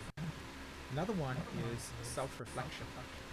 The more that you have an individuated sense of self-understanding and that you prioritize giving space to learning more about yourself, this is a way that you can navigate this energy going forward, right? Aquarius is about breaking down what has become impressed on you and what you've been conditioned on you, and it is about forming and experiencing yourself from the inside out. So it's breaking out and seeing who you are in relation to the collective, right? This is awakening this inner fire. Part of this process requires you to have to also investigate and explore and pay attention to how you are individually growing and evolving yourself. So self-reflection, self-awareness, self-understanding, any tools that promote that and help that, this is a really great way to accelerate and activate the Aquarius energy in yourself. Another way that I would say is very important with this Pluto and Aquarius energy is understanding your value structures. Okay? What are the things that you actually value? And starting to prioritize to be of service to those values so that you can start to build a world that is more in alignment with what actually resonates with you, rather than just this sort of bobbing around trying to figure out the meaning of life by external structures. Pluto and Aquarius will say you will no longer be able to find meaning in the external world if you're listening to what the world is about. You have to be able to connect with yourself, which is why number 2 is very important. So more self-discovery leads to a stronger and deeper connection to your personal value structures and the reasons why you prioritize them. Because as we move into a reorganizing of our social networks, we're going to start to find communities that actually align with who we resonate with and who we are. This is very important because when you have a community has a set of values. When your values align with that community, you find connection and cohesion. So the idea here is that as you're dropping into deeper states of self-understanding and you're becoming very aware of your values and your needs and understanding what it is that you actually want in your life, you can start to then form and collaborate with groups and organizations that actually represent the same thing. This means that your ability to actualize becomes accelerated because you're now in a group of people that think very much like you, that have the same sort of generalized outlook on life, and are also wanting to grow and mature and develop these unique Promethean ideas that are coming through their own individuation process. So So as we journey through Pluto into Aquarius, there are actual 4 ways that Pluto will enact its evolution. In other words, create the necessary evolutionary changes that we'll adapt to and organize ourselves so that as we go through this experience, we will be reshaped by this transit. So the first way that Pluto will express itself through evolutionary change is something in the lines of cataclysmic events. These are types of scenarios or situations that are unavoidable and are going to essentially manifest in different ways that changes the entire landscape of your individual world or the collective. This is not something that is good or bad, it is just the fundamental expression of Pluto. Oftentimes these cataclysmic events happen because there's so much repression on a certain energetic pattern that it creates like an volcanic effect where the energy just bursts through and it completely ruptures and severs all outdated patterns that are related to the attachment. So you'll see in the world that there will be some cataclysmic events that will, as I said, reorganize and rechange the landscape. And from that point onwards, you and me will have to then adapt to those reorganized patterns and form new realities in relation to what has cataclysmically happened. Okay? And as I said, most of the time these patterns exist and they create change, and then you just have to roll with that, which is how it is.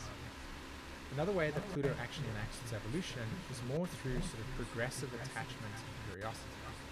In other words, and this was how I will see this manifest individually for us as an individual person, and also in the collective as well, but you will notice this more in terms of your own personal life, which is you start to progressively recognize that within your life, there are certain patterns and emotional attachments that you know are not actually beneficial to you. You know that are outdated, that are unworking, and you're like, right, that's it, I'm committed to making a change. That's the impulse that comes up, and then what happens is you start to form these progressive emotional attachments to new models of reality that represent the change that you would like to have within yourself. As you explore these models, as you allow yourself to become more attached to what they represent, what they mean, and you start internalizing them, you start to see the subtle shifts within yourself start to take place. You break apart, you decentralize away from these old ways of being, these habits, etc., and you start aligning with something that feels more alive and more real and more authentic. This is the empowerment piece that I was talking about earlier. Right, another way that Pluto is going to manifest itself in terms of its evolutionary intention is through limitations and confrontation. This is similar to the cataclysmic events, but not to the degree where the environment changes so much that it's actually sometimes difficult to digest and process because, you know, the explosion is so big. This is more in the sense that you actually come into where the structures of our lives, the institutions, the pathways that you are walking literally become limitations. It's like, it's just stopped. You're just stopping there. You can't get past it. There's a block, and what it's doing is it's creating this feedback loop back onto yourself to say, hey, I actually need to start confronting and addressing why this pattern is being blocked within my life.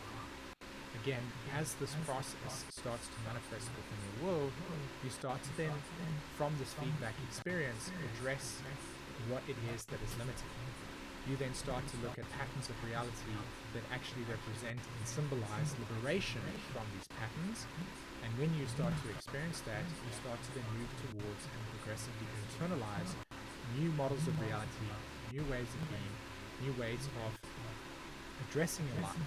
And that is how change will actually manifest within yourself. So it's a pretty cool experience.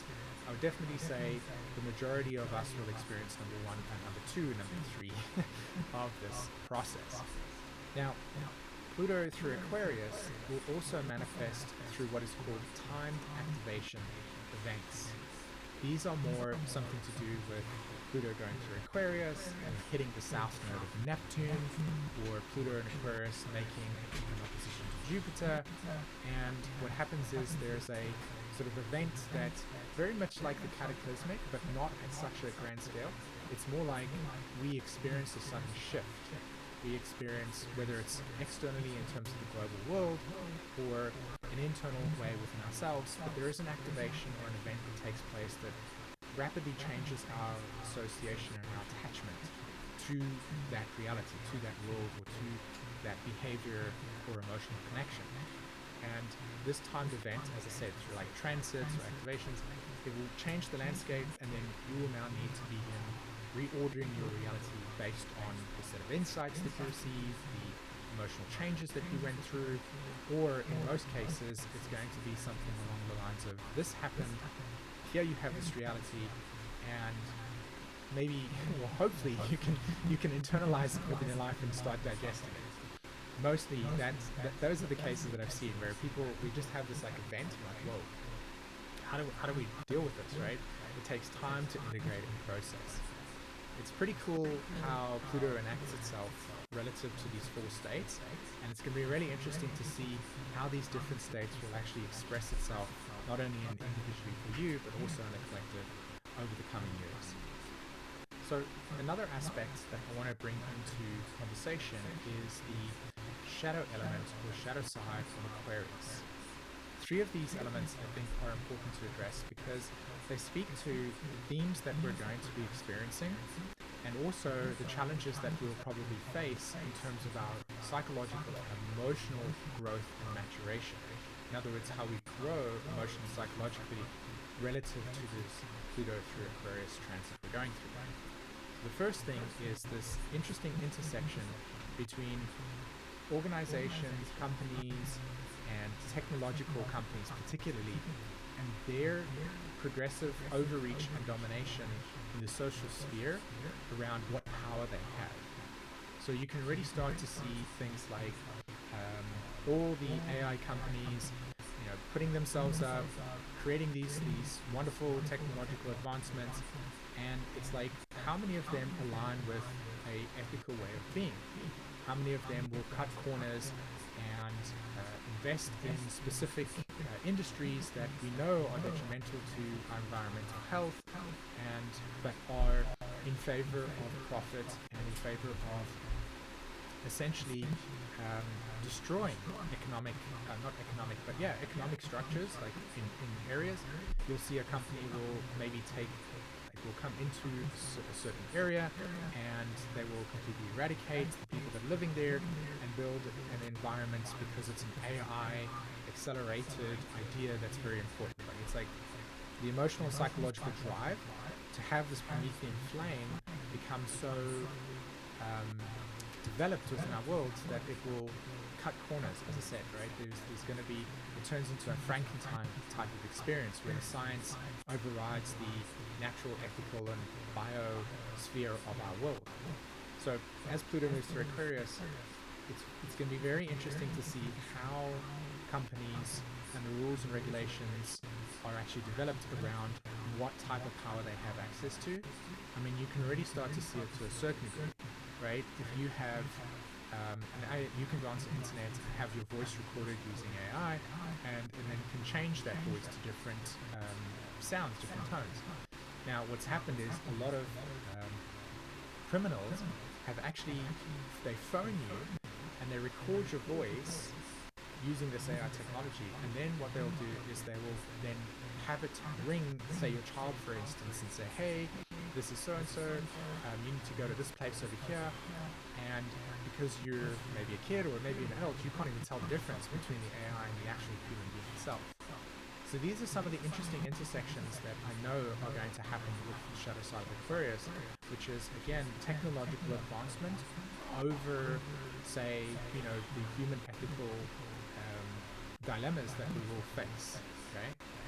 Another issue that will definitely show itself regarding Pluto moving into Aquarius and the shadow side of Aquarius is that technology will consistently keep creating that division on a social level, and people will find more connection to the internal and internet world rather than the actual real world that we're existing in. Aquarius loves to bring us out of the physical and into the sky, right? So most of us are jacked up to the internet, we're constantly online, and most of our world is now spent there.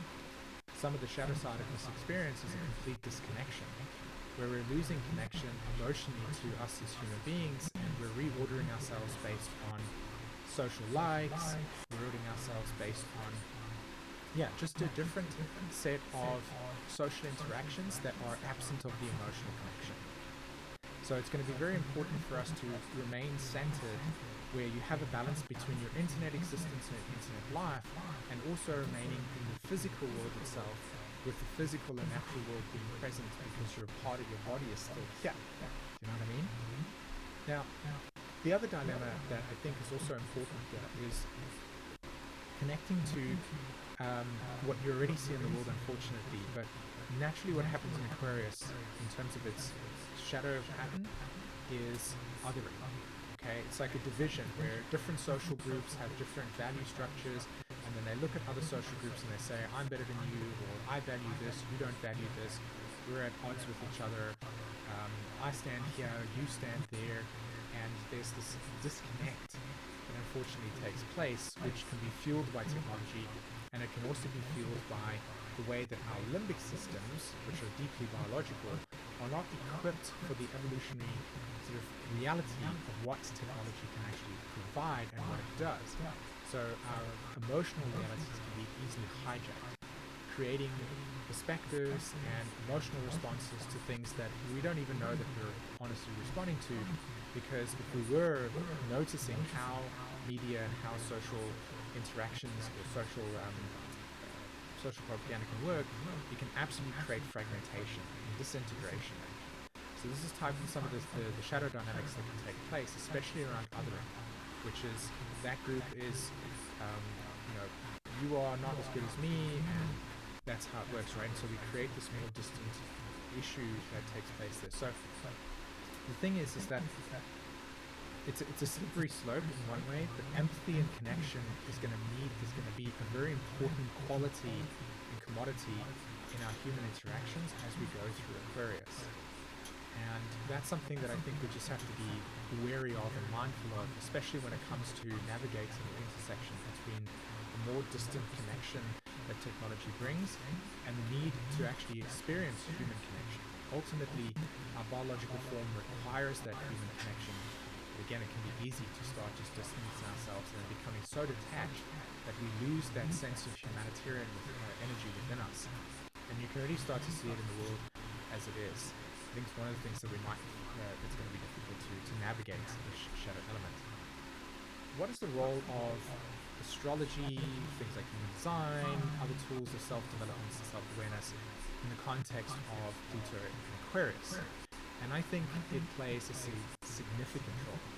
And the reason why I say that is because if you think to what I was just talking about earlier around Pluto and Aquarius and the shadow side of it, you're more likely to be taken hold of by algorithms. You're more easily to be convinced, or what's the word I'm looking for, right? When you're taken hold of, right? You're possessed almost by ideological truths and perspectives, and your emotional systems can be absolutely hijacked with technological advancements. I mean, you just need to go on Instagram for a bit, or any form of social media, and after 5 minutes of watching, or 3 minutes of watching videos on XYZ, you can start to build a worldview that's sort of, oh my gosh, this is a really big thing, and you start to become emotionally invested in it. So understanding tools like astrology, human design, tools that create self-reflection and self-understanding gives you a greater edge to be able to navigate these challenges. It also means that you can start to allow yourself more activation, more agency, more connection with groups and organizations and structures, network structures that are actually aligned with what gives you meaning. The more that you actually discover the meaning within yourself, the more that you actually start to work on and prioritize your own individual core sense of navigation in the world, the better off you're going to be in this transit. You're going to be able to navigate the decisions and the challenges better. You're going to be able to navigate exactly how to make choices in connection with the right communities. And from then onwards, it's just more of a compounding effect. So deepening your self-understanding, deepening your self-reflection through tools like astrology are going to be incredibly popular, and you will see that it will start to catch even more momentum as Pluto goes into Aquarius. And we all know that Aquarius as an archetype has a co-rulership with astrology just because of the nature of observation and attachment and through the collective, etc. So that's a very important thing to note. And the role of these tools is going to be very important as we move through Aquarius. So I wanted to circle back to the Promethean myth again, and linking it up to how Pluto in Aquarius speaks very strongly to finding your authentic path. Now, I've talked about this earlier throughout this video, and I've talked about how self-empowerment and strong value around individual authenticity is going to be a focus as Pluto moves through Aquarius. And there's lots of reasons for why that will take place. Empowerment, breaking apart, challenging yourself, coming into new ways of being, noticing patterns that you feel are more healthier for yourself, and aligning with them. Part of this also means understanding the dynamic between groups and communities and your individual purpose. So again, tools like astrology and design, the tools that promote self-understanding, definitely paves the way for you being more connected to that Promethean flame that you have within inside of yourself. Pluto in Aquarius will create that space or hold that space where there is the potential and the opportunity to really live in alignment with what is your authenticity. Now, that word itself can sound all glamorous and fantastic, but in reality, it's aligning with something, it's aligning with a reality that deeply speaks to your inner truth. And a big part of Pluto in Aquarius will need you to have that connection to the self so that you can align with groups, as I've said before, and communities that actually resonate with you. Part of the dilemma is actually feeling isolated and feeling detached and unconnected to groups that you feel that you can belong to. And most of the time that's, again, just either holding on to your own individuality and the desire to not want to sacrifice that within a group dynamic. But that is something that we will experience with Pluto entering Aquarius. We will look at society as a whole, and we'll try to understand how we as individuals can fit into that group dynamic. One of the things with Pluto in Aquarius is the stealing of the Promethean fire. In other words, Aquarius can represent this accelerated process I've discovered before or shared with you before, but it also speaks to how you need to go and grab that fire and take hold of it and integrate it within yourself. So as I said, understanding your value structures, being able to follow systems that promote self-understanding and self-reflection, these are ways that you can start to accelerate and understand, and also then go and grab that Promethean flame and bring it into yourself so that you can actualize, and therefore you can start to navigate in alignment with groups and networks that actually represent your truth and that you can live more an authentic reality.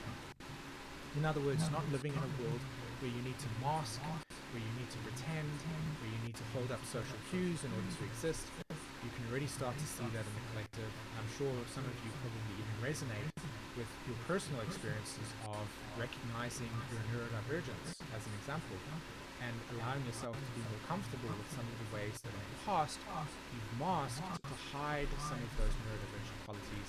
And now you realize, hold on, I can actually just be myself, and I don't need to validate that or ask for other people to acknowledge it for me. If you like me, you like me. If you don't, you don't. You know what I mean? This is very much a big part of this dilemma between how do I fit into a group dynamic and be authentic, and how do I also not let go of my authenticity or my individuality. And that intersection is something that will absolutely become emphasized with this energy. And as I said again, following these suggestions that I've made will improve and also give you a stronger sense of connection when it comes to finding the right tribe, the right group that resonates with you. So, final thoughts on Pluto entering Aquarius. Rapid changes, some big themes that are going to be taking place, paying attention to how the social order is going to be reconstructed, paying attention to what is the most empowered version of yourself and how can you challenge these pre-existing notions of what you thought your life was about, what you're capable of, and exploring new ways of thinking, exploring new innovative perspectives, allowing yourself to have an open mind, be very curious, and lead with that. These ways of being improves your alignment with the rapid changes that's going to take place. Pluto transitioning out of Capricorn is not about the social structures and where it's gone wrong, it's what can we do about it and how are we going to reorganize this. And you can already start to see it in the world as it stands, that there's a lot more energy moving towards new fresh ideas, new fresh perspectives, new opportunities, and that will become more progressively present within our lives. Pluto through Aquarius will have a strong impact on our ability to leave a legacy behind. Okay? So what is the type of legacy that you want to leave behind? Right? What is the type of meaning that you want to connect to? That when you wake up every day and you serve that set of values and those principles, and you follow something that feels authentically awoken and aligned within yourself, lead you to leave a legacy. One of the funny things about Aquarius is it's the archetype of actual frozen consciousness that over time can just stay there. So this is a profound moment where you get the opportunity to create a resurrection of your own existence in every moment, to leave a lingering memory and legacy for the rest of us to remember and experience and to be embedded into this world. Pluto in Aquarius creates that space. It also challenges our pre-existing notions of what we thought we need to do and how we should do it. And that's going to be difficult at times, especially when there are cataclysmic events taking place. They're going to feel shocking. They're going to feel disorientating. They're going to feel oftentimes inhumane. These are part of the patterns that we will process through. And eventually, at some point, Pluto will push the button to eventually say, this is no longer going to work for us, and you need to find new ways. And we will find new ways. There will be stronger innovation. There will be stronger ways in which we will structure things going forward. And in about 200 years from now, most people will look back at this time and actually study the events that took place. And, who knows? They might look at it and say, wow, they were really silly. They really were outdated. Because that's how we look at people 200 years ago in one way. But either way, Pluto in Aquarius, I think, is going to be an incredibly powerful time. There's lots that's going to change. And for the most part, the thing that you can pay attention to is what do you want to change within your world. So, I've got another set of videos for you to digest. If you want to learn about what Pluto through the houses means, I've got videos coming up. And all you need to do is just go and look at your Pluto in your house, and I'll break down exactly what I think Pluto in Aquarius will represent for you. Alright guys, I really hope that you enjoyed this video and it gave you something to think about. Until the next one, take care. Bye-bye.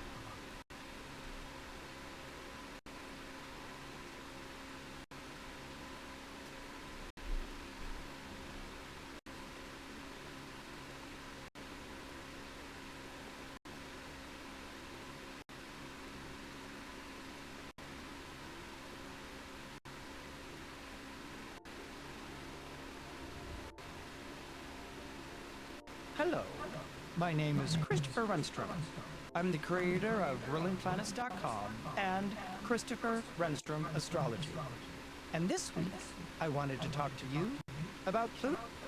So Pluto is going back into Aquarius on the 19th of November, and this is going to signal for us some major evolutionary changes, not only on an individual level, but also on a collective level. So this video, I'm going to be going through the transition from Pluto in Capricorn to Pluto in Aquarius. I'm going to be talking about the themes of massive social reorganization and change, addressing why Pluto through Capricorn is going to amplify the collective.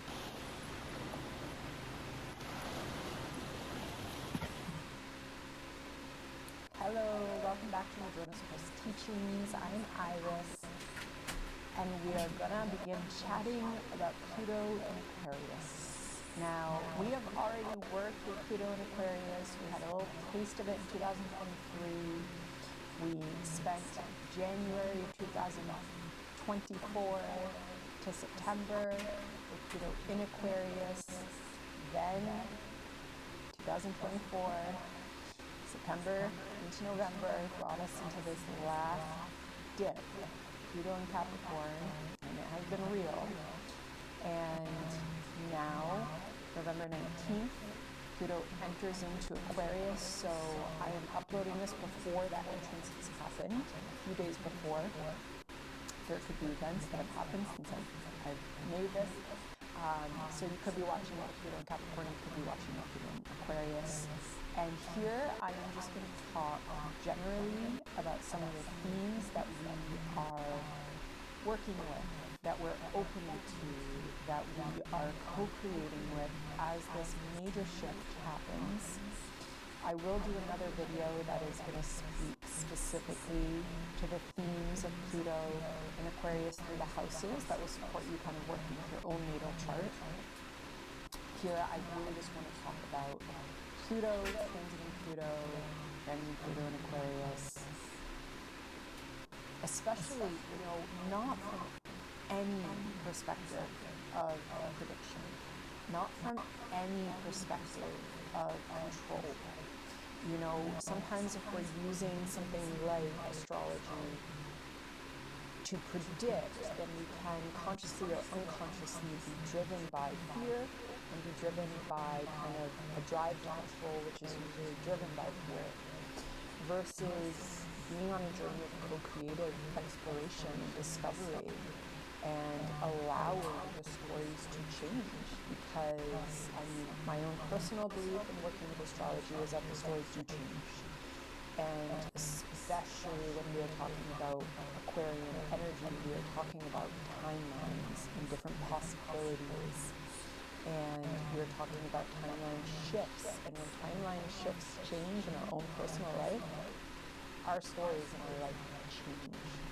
And so with Pluto, transiting Pluto, we're talking simultaneously always about, the energies that are in the archetypes that are coming up for us on our individual journeys, okay?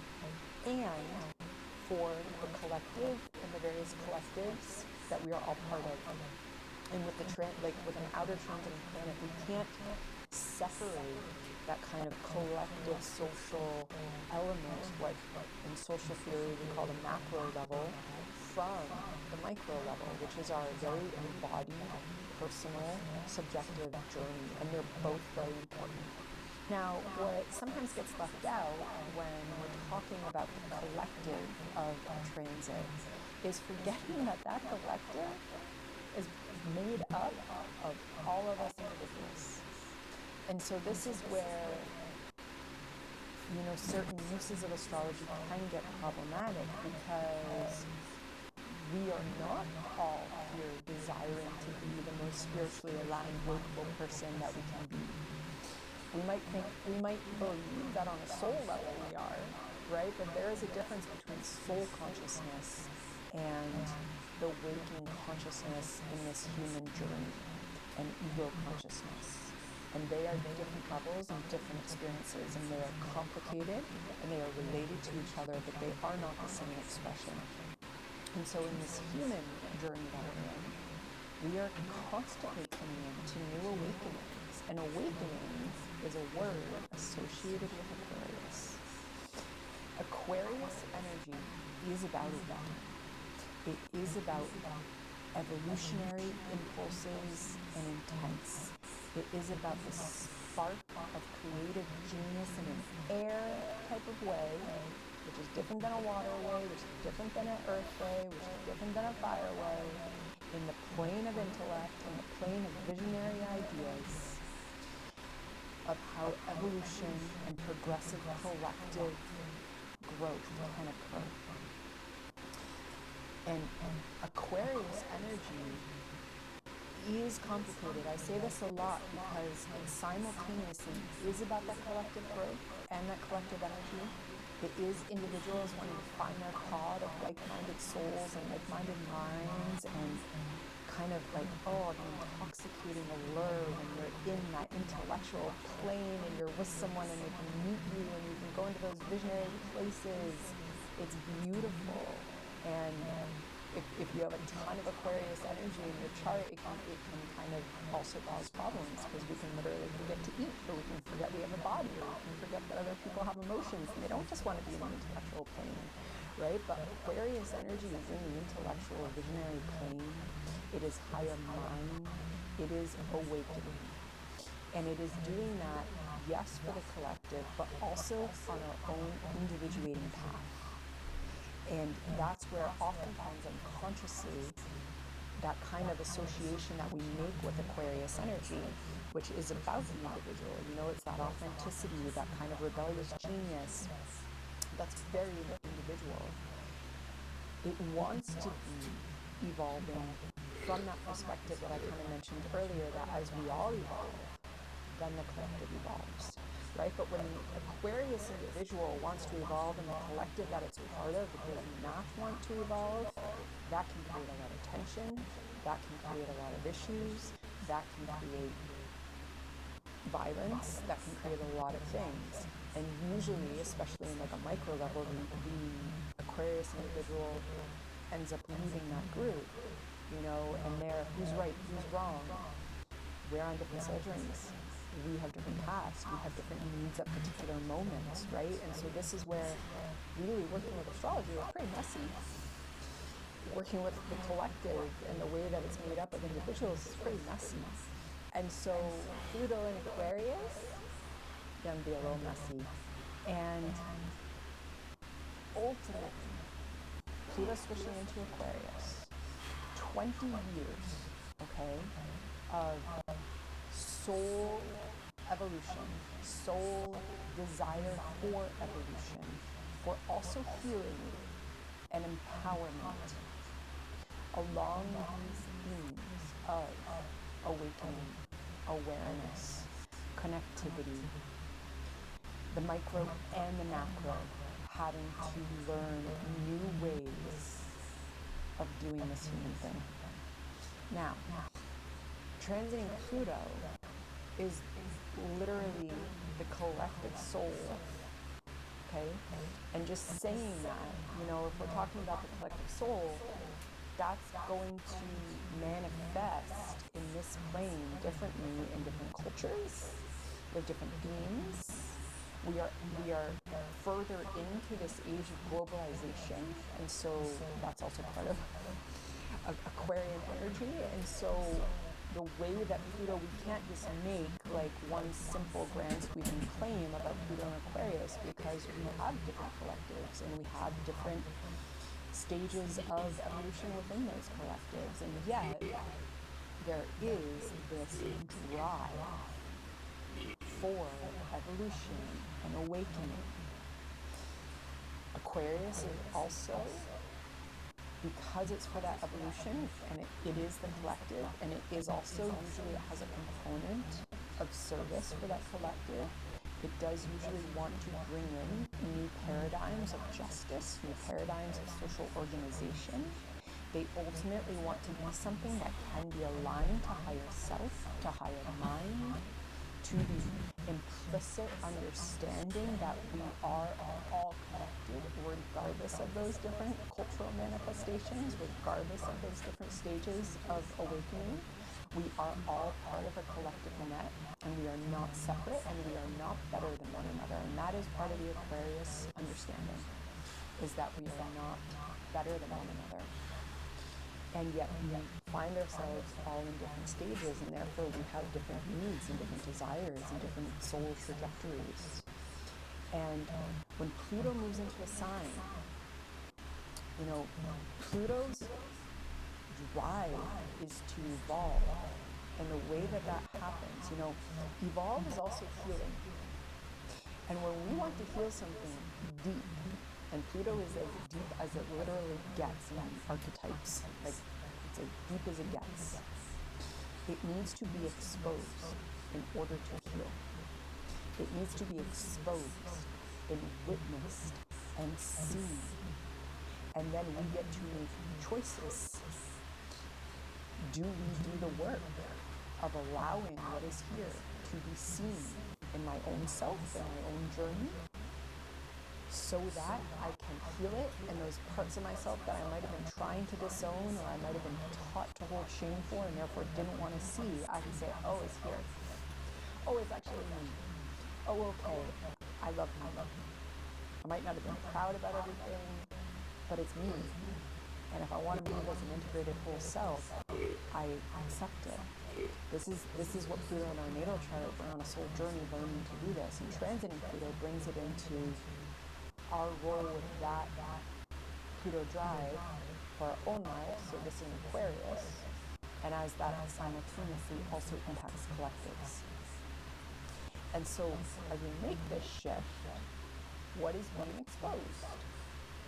What are we seeing? What are we seeing? You know, Pluto is concerned with power. Pluto is concerned, you know, in the Plutonic experience, there is just power.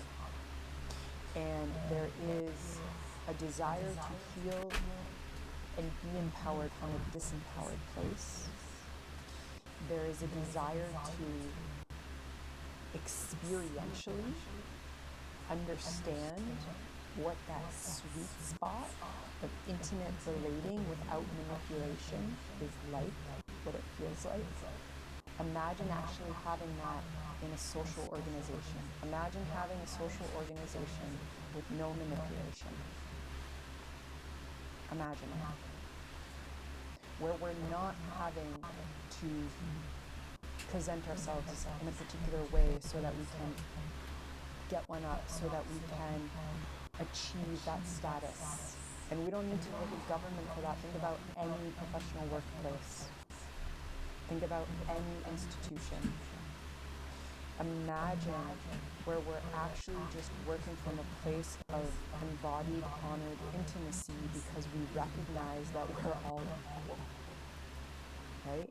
There is a lot of rhetoric around that, especially in the social media day and age that has brought social injustices into the public consciousness in a way that it wasn't present before social media. And social media is part of a profit industry that seeks one and one thing only, which is profit. And any mainstream media industry uses a lot of rhetoric around many different issues without actually doing any of the work of changing. And Pluto requires that we change our consciousness. Pluto in Aquarius wants a massive consciousness shift into experiences that we have not had before. Like literally haven't had before. And so that's why part of working with Pluto in Aquarius is doing our own work of wakefulness, our own work of meditation, our own work of accessing the higher mind self, of feeling our own call for evolution within our own lives in the way that it does help us find our pod, in the way that it does help us connect into those communities. Community is where real healing and radical change happens. It's always the grassroots activists, right? It's always the grassroots activists.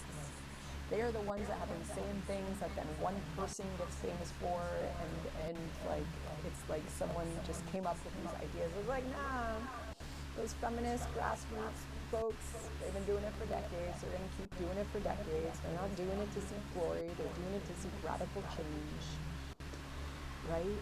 And how can we bring that spirit into our own life?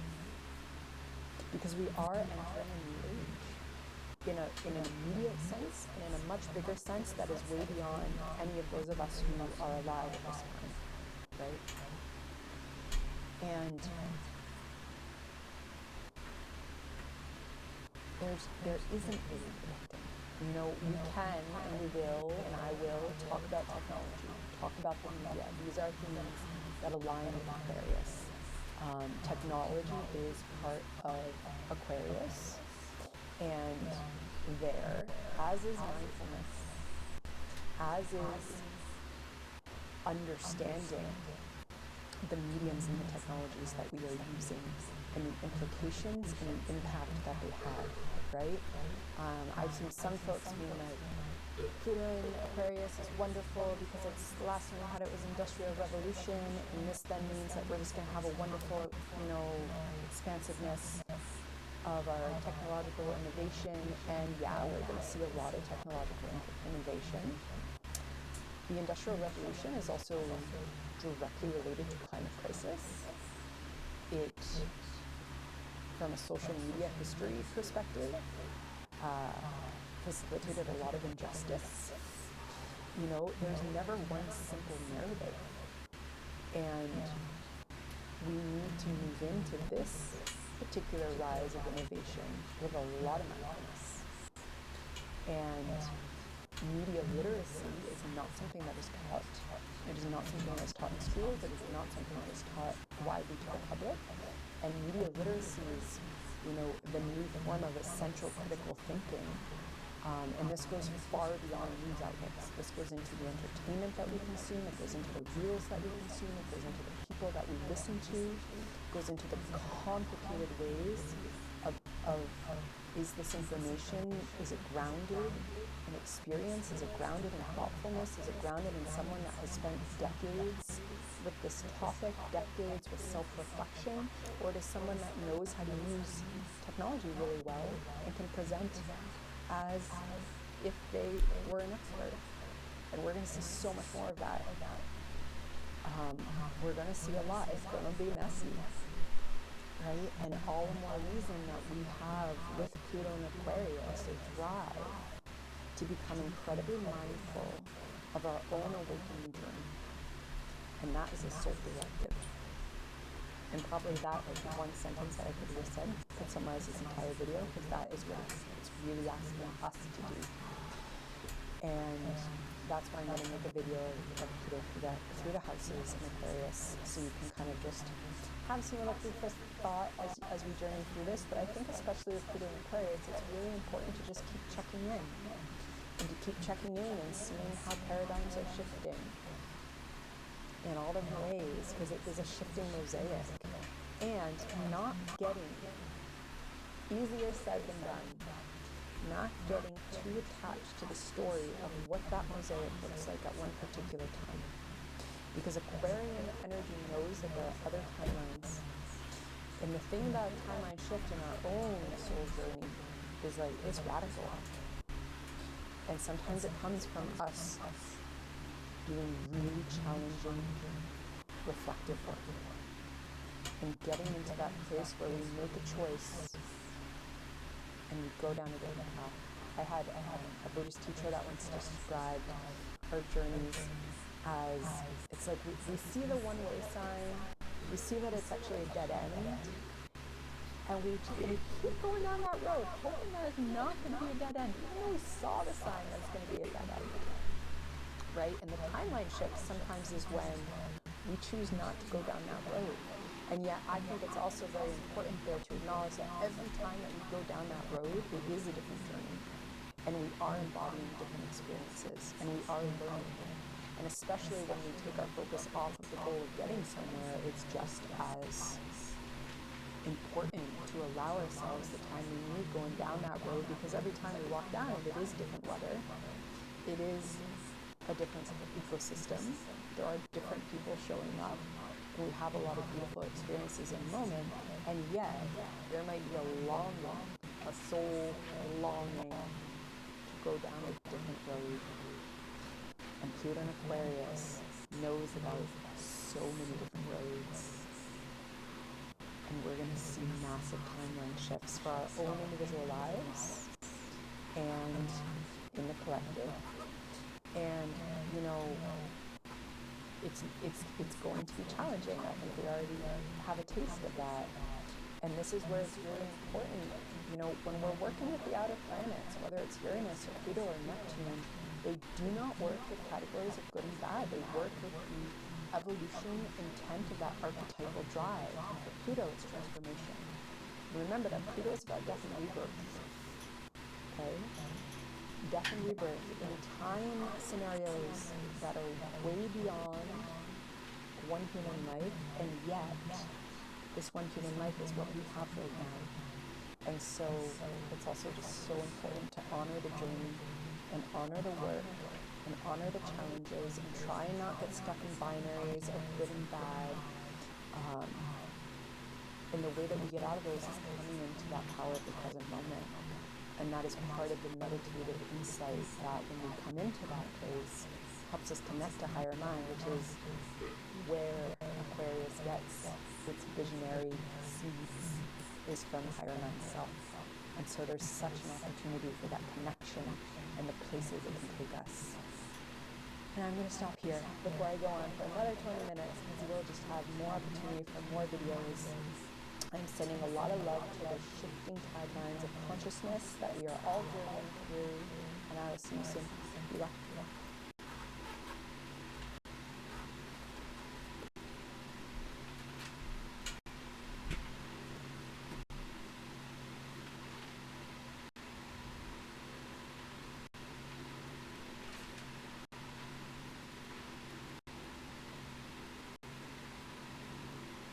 So Pluto is going back into Aquarius on the 19th of November, and this is going to... So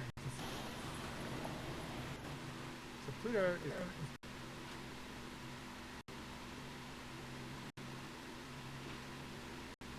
Welcome to Intuitive Astrology with Molly McCord. Thank you so much for...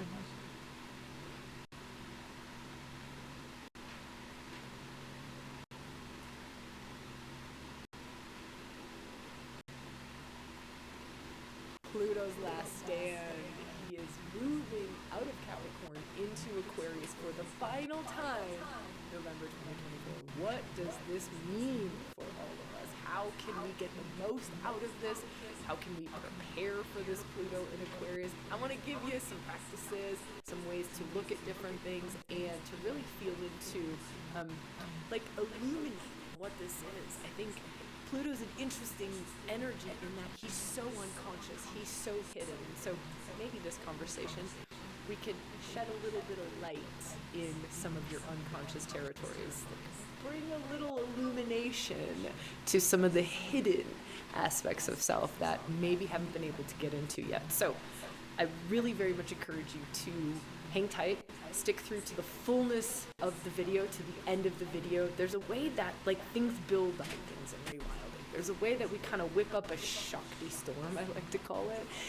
But it takes a little bit to get there, right? Because you've just been scrolling through Instagram, or you've just been reading the thing, or having the conversation, or driving the car, or walking the dog, and maybe you're doing all of those things now.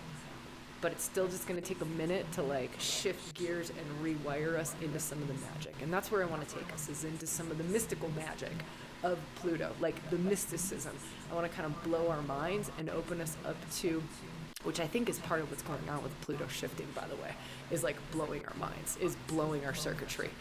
It's like a blowing open of the mind, of the electrical fields in ourselves, of our energy body. And you can kind of feel into that. I always say this, if there's something that doesn't resonate, you can chuck it in the fucking bucket, right? So take what serves, chuck the rest of it in the fucking bucket. There's no worries about that. You can always go back later. Something might resonate, but it might not. This whole conversation is just in support to you, in support to your highest unfolding, to your path forward. So from that place, may this serve in big, beautiful ways. All right, let's talk about Pluto as first an evolutionary soul point. There's an aspect of Pluto that is very karmic. It is very fated. It is very destined.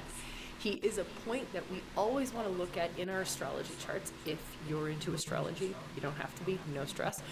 But he's a point that you would look at for your evolutionary path, what it is that your soul came here to do. Right?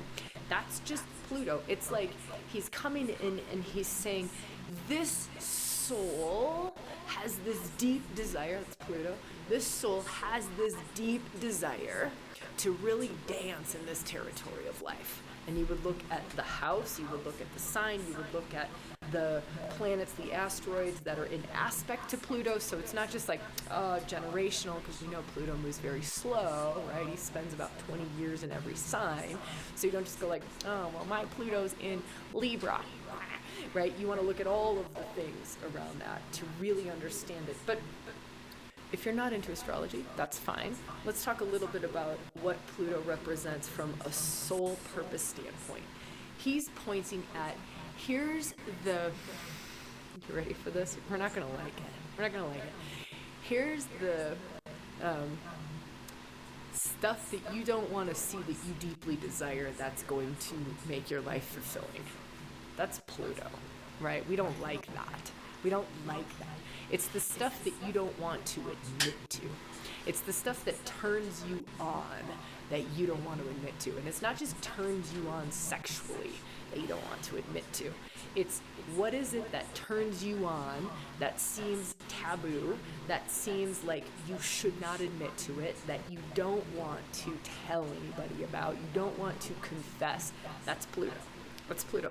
But part of his evolutionary soul journey, right, is really like this fulfillment that it is when we reveal that from the depths, bring it to the light, express it, live it, and experience it. There's this joy that comes. There's this aliveness that comes. There's this power that comes. Pluto's a power point. We'll talk about that as kind of the next point, this empowerment power point that he is.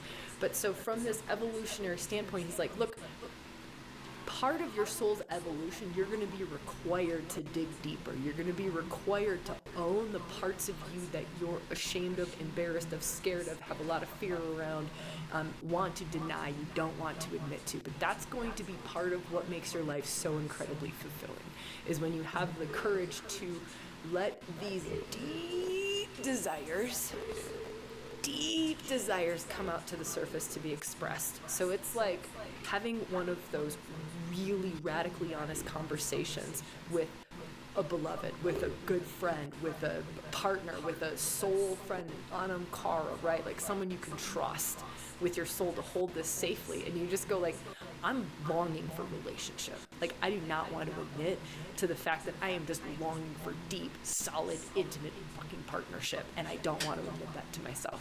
That's kind of an example of like a Pluto desire. It's what you don't want to admit to, but it's like core, there's more of a primal feel to it. It's like a primal animal, like raw, deep desire. It's like instinctual. It's part of your core. And it's incredibly powerful. It will operate in our lives unconsciously. So until we make the unconscious conscious, it will maneuver us around, and we will call it fate. Remember that old Carl Jung quote? I can't remember it. If you find it, maybe someone can pop it in the comments below. That would be beautiful. I can't remember it, but it's something like that. We will call it fate, like until we make the unconscious conscious, it'll whip us around and do whatever, and we'll call it fate. But part of Pluto's journey is we're moving from fate, from like a victim of fate to a master of destiny. Can you feel that? So it's like a victim of fate, all this unconscious stuff in the unconscious territory, in the hidden territory. You've got like these cravings, but you don't want to admit to them. You have these like deep fears, you don't want to admit to them. And there's just like this huge like tsunami underneath the earth, underneath you, moving you around. And that's like a victim of fate, because you can't see it, you can't feel it, you're not aware of it. You're just like forces are moving, dormant forces, unseen forces. These forces, they're moving you. They're attracting people into your life. They're repelling people from you. They're maneuvering you. You're making decisions from them and you don't know it. This is why Pluto journey, Pluto work is so incredibly fruitful. It's so incredibly transformative. It's part of why they say Pluto's death for rebirth, transformation, the phoenix rising. That's point number 3 that we'll talk about, right? Next is power, and then we're going to go into this transformation piece around Pluto. Okay, but let's keep on this soul journey, this victim of fate into master of destiny. And that's part of what Pluto's asking us to do, is really to become more and more conscious, more and more conscious, more and more conscious, more and more aware, more and more aware, more and more aware, so that we start to operate from a place of, I can see the unseen. And that's really what Pluto gifts us with, is now I have this enormous amount of power. Point number 3, remember that's what he brings us, power. I have this enormous amount of power because I am seeing the unseen forces. I'm owning my deepest, darkest. Darkest is just taboo. It's just the ones that we don't want to admit to. I'm owning my deepest, darkest, most taboo things. They're not whipping me around. They're not repelling things or attracting things that I don't consciously want, right? We get to make conscious choice around it. It's incredibly empowering soul journey, soul sojourn. That's Pluto. And so some of us are doing that very consciously.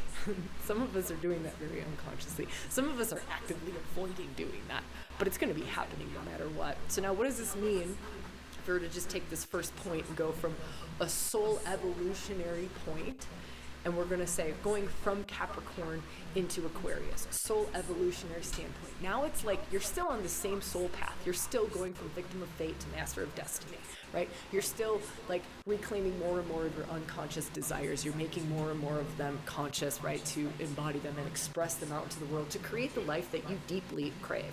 the one that's going to make you happy. I mean, really, truly, like a Pluto journey is about finding joy. It's about making you happy. It's about finding purpose, feeling fulfilling, all the things that we want in life. Pluto points to it. It's great.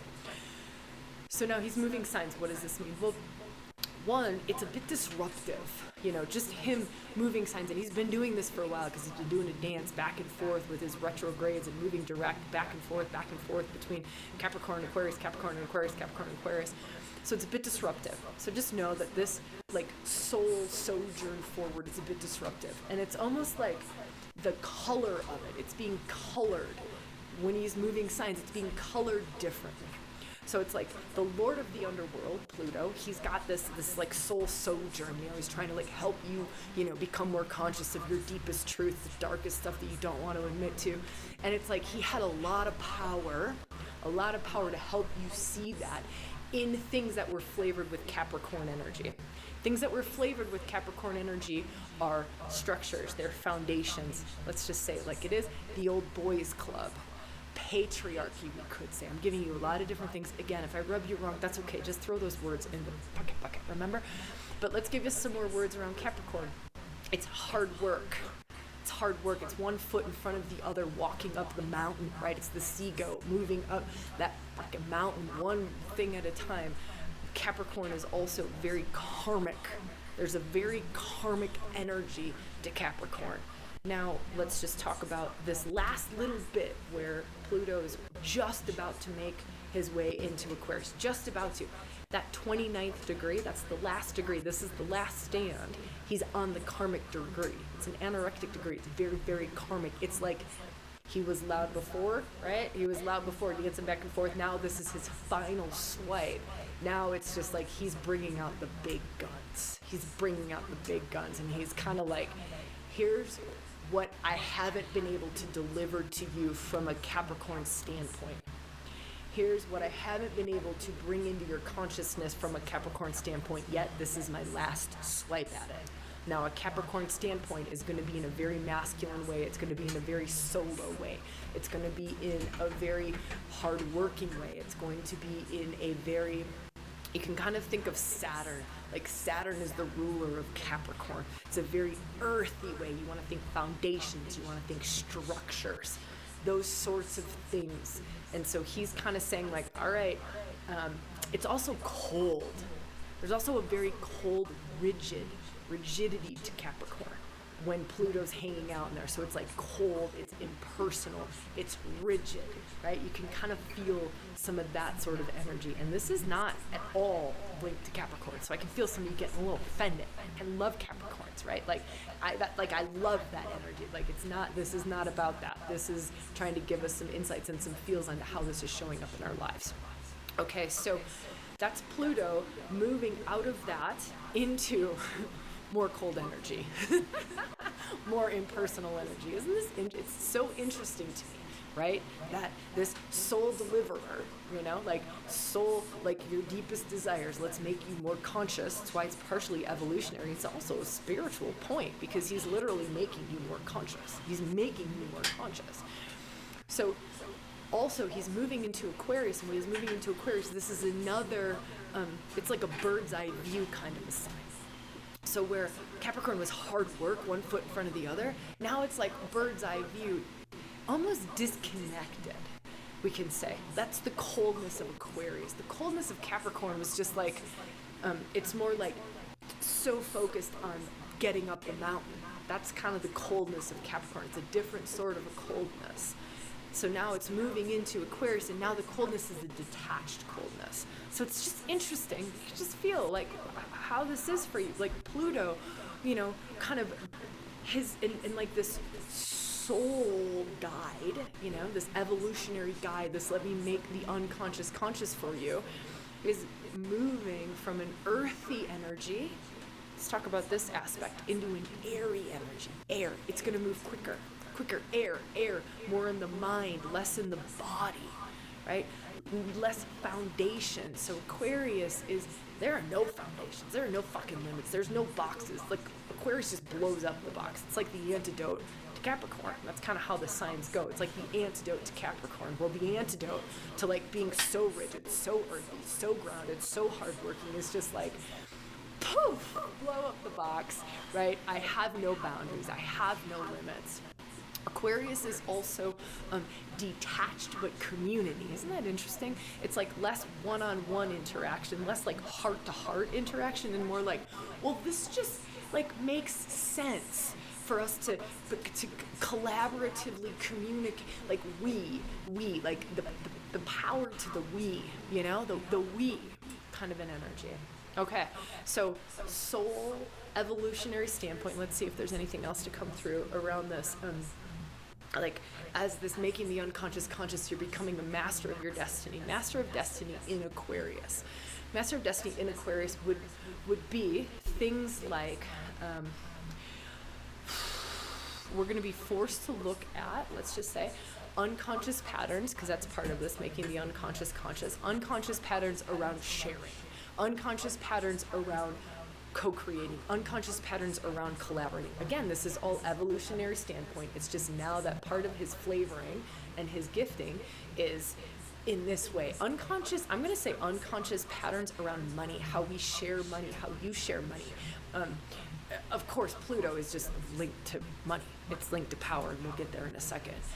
So let's just feel into a little bit more Pluto in Aquarius around a soul evolutionary standpoint. It's almost like part of the gifting in this is that we'll be able to take a bird's eye view now. Instead of being in it and like one foot in front of the other all the time, it's more of a bird's eye view.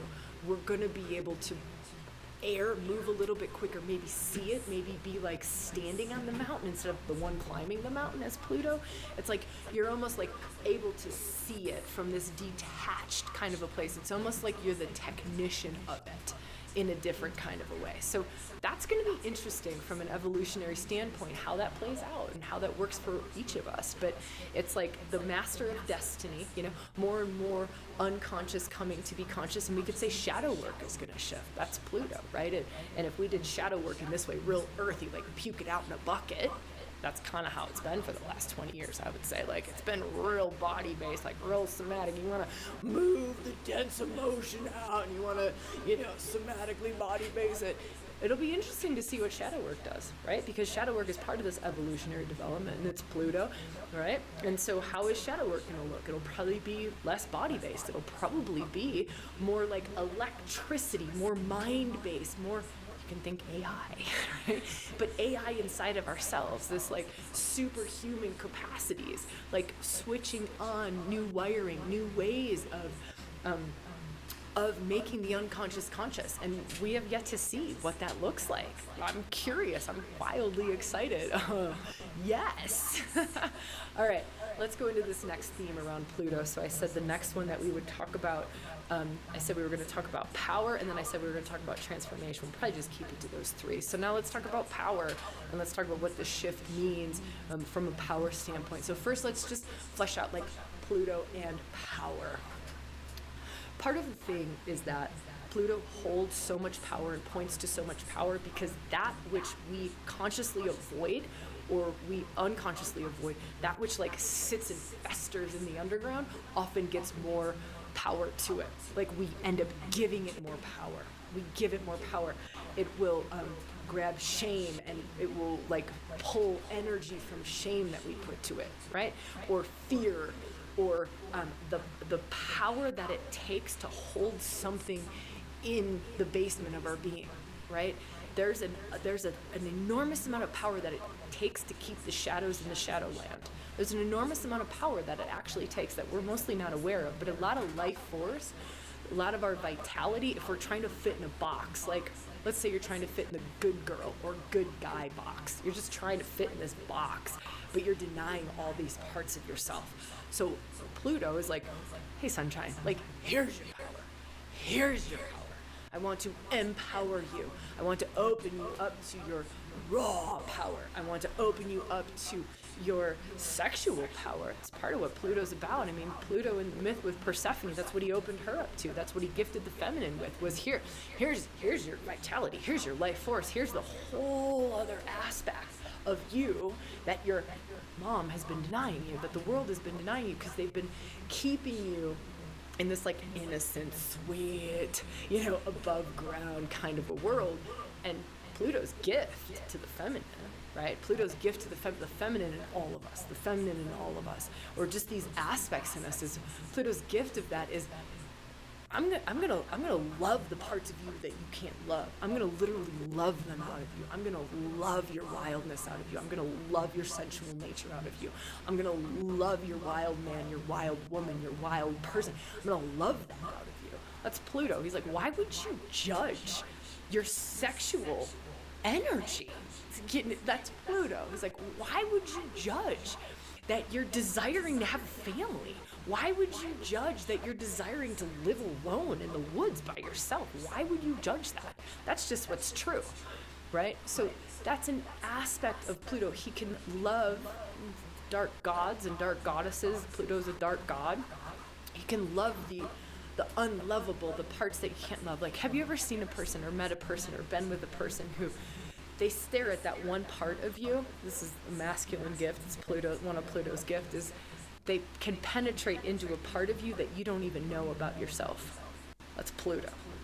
Like, they just literally look at a part of you and they're like, I see how great of a mom you would be. Like, I've had people do that to me. I'm giving you like a real life example. It was totally true. It's totally true, right? But it was a part I couldn't see in myself at that point, right? Or like sexually, right? There have been people who've gifted me in glorious ways, like, oh, I see this part of you. I see this part of you that you don't even see yet. And I'm going to point to it. I'm going to bring my consciousness to it, right? So I'm going to illuminate that for you. It's Pluto. I'm going to bring that into consciousness. I'm going to make you aware of something in yourself that you're not aware of yet. That's Pluto, and that's part of his empowerment. I'm going to make you aware of something in yourself that you're not aware of. Okay, so let's talk about this. I'm going to make you aware of something that you're not aware of, and this shift of Pluto moving out of Capricorn into Aquarius. I'm going to make you aware, this is him in Aquarius now, I'm going to make you aware of superpowers that you don't know you have. I'm going to make you aware of new age technology, sacred technologies in your body, in your mind, in your nervous system that you don't even know you have. I am going to switch all of that on for you. It's literally like you're becoming superhuman, but you want to think about it in superhuman ways. I'm going to switch that on. I'm going to show you where that is. I'm going to make that conscious in you. Right? It's literally like superhuman powers coming online. That's part of what he's going to do. Actively working with him is going to turn that on more and quicker and faster for us, right? But it's the evolution. It's human evolution. We're evolving. Our consciousness is evolving. Our minds are evolving. We all know that. Our nervous systems are evolving. I mean, geez, the kids today, they're so different. Right? They're so different than my age, right? I'm 45. They're so different, so different, so different. So there's an evolution happening. It's an evolution happening, and he's going to ask for more of that. He's going to switch on things we didn't know we had. He's going to be staring at that in Aquarian ways. All right, I think that's enough around that. You can kind of like meditate on that or journal on that or reflect on that. It's pretty powerful and pretty potent. And again, we'll see, we'll see what switches on. We'll see what shifts, what changes, how that unfolds. All right, so this final piece of this transformation in Pluto. Pluto holds this really beautiful death for rebirth capacity. It's literally, I sometimes like to think of him as the Ouroboros, right? Like that snake eating its own tail, because it's just this rejuvenation, it's this regeneration, it's constant renewal, constant renewal, constant renewal, constant renewal.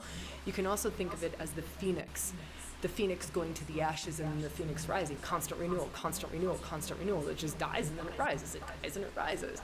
And so that's a bit of Pluto.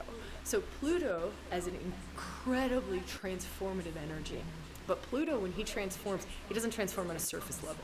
It's not the conscious, right? He transforms in deep, deep, deep, deep levels, right?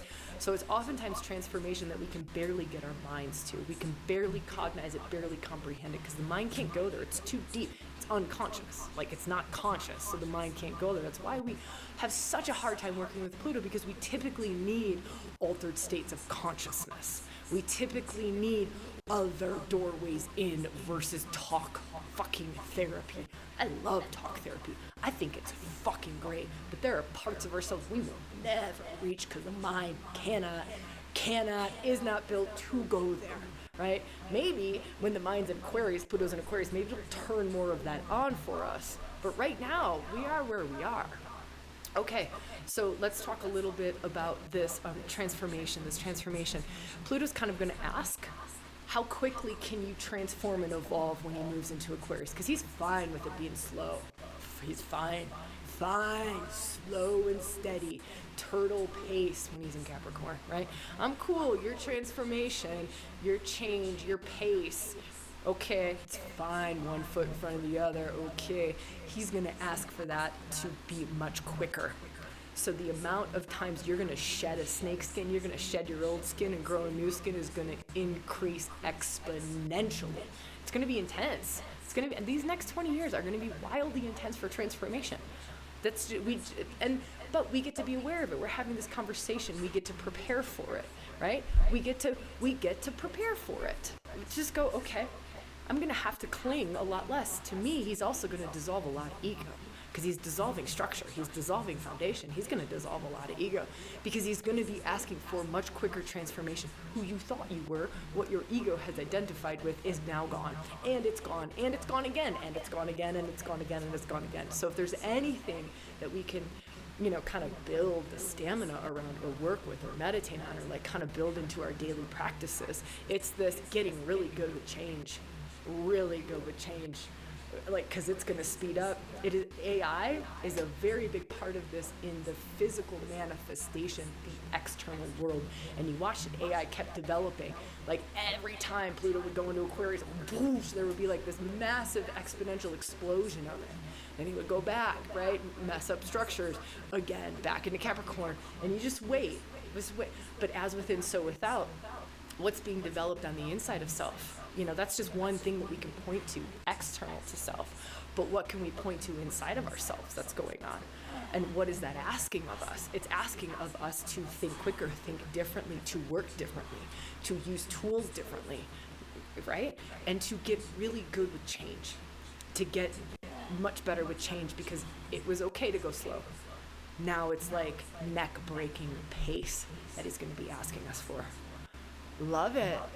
My gosh, I love being here with you. I hope that this conversation serves. I'm wildly excited for Pluto to finally make it into Aquarius. I've been like standing in this energy, working with this energy, being with this energy for months and months and months and months and months and months and months and months and months. And just wildly excited. It feels like the final breaking down. So depending on when you're watching this, if it's before, the 19th, and of course it's slow. It's not just like bang, it happens just like that. Pluto's really, really slow. But it's like the breaking down to break through. The breaking down to break through. And that's exactly kind of what's happening with him. He's breaking us down to help us to break through. All right, would love to journey with you in any of the ways that we have in Rewilding. If any of this sings to you, going deeper into archetypal embodiment, like we work with Pluto in an archetypal embodiment way.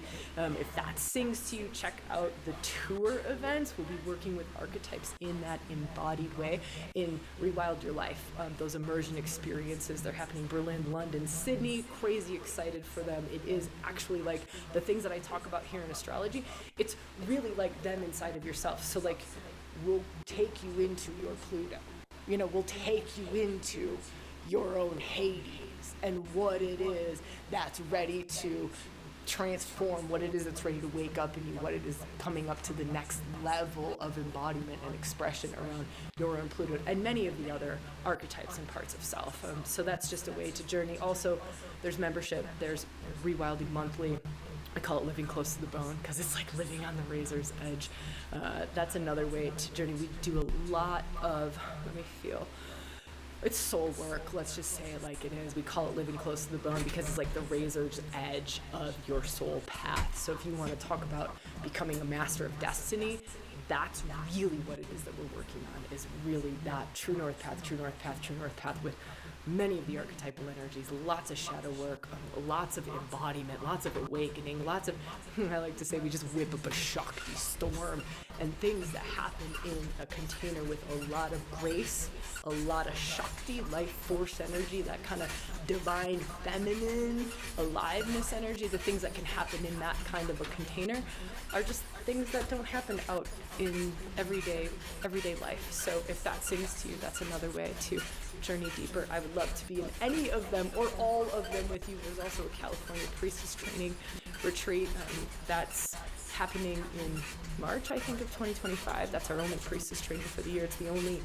retreat that we're working on the Dragon Way line also in California in 2025. So just a couple of different options for you to feel into if you're like, wow, there's something here, there's something. I feel like I want to go deeper. I want to go deeper into these mysteries in myself. I want to journey further into these archetypes and these rewilding modalities that we're talking about. So, yeah. All right, huge love to you. It's an absolute honor to be here with you. Love seeing you all in the comments. Love being here with you. I wouldn't be here without you all. So just massive gratitude.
Thank you for being here. I'm done for today.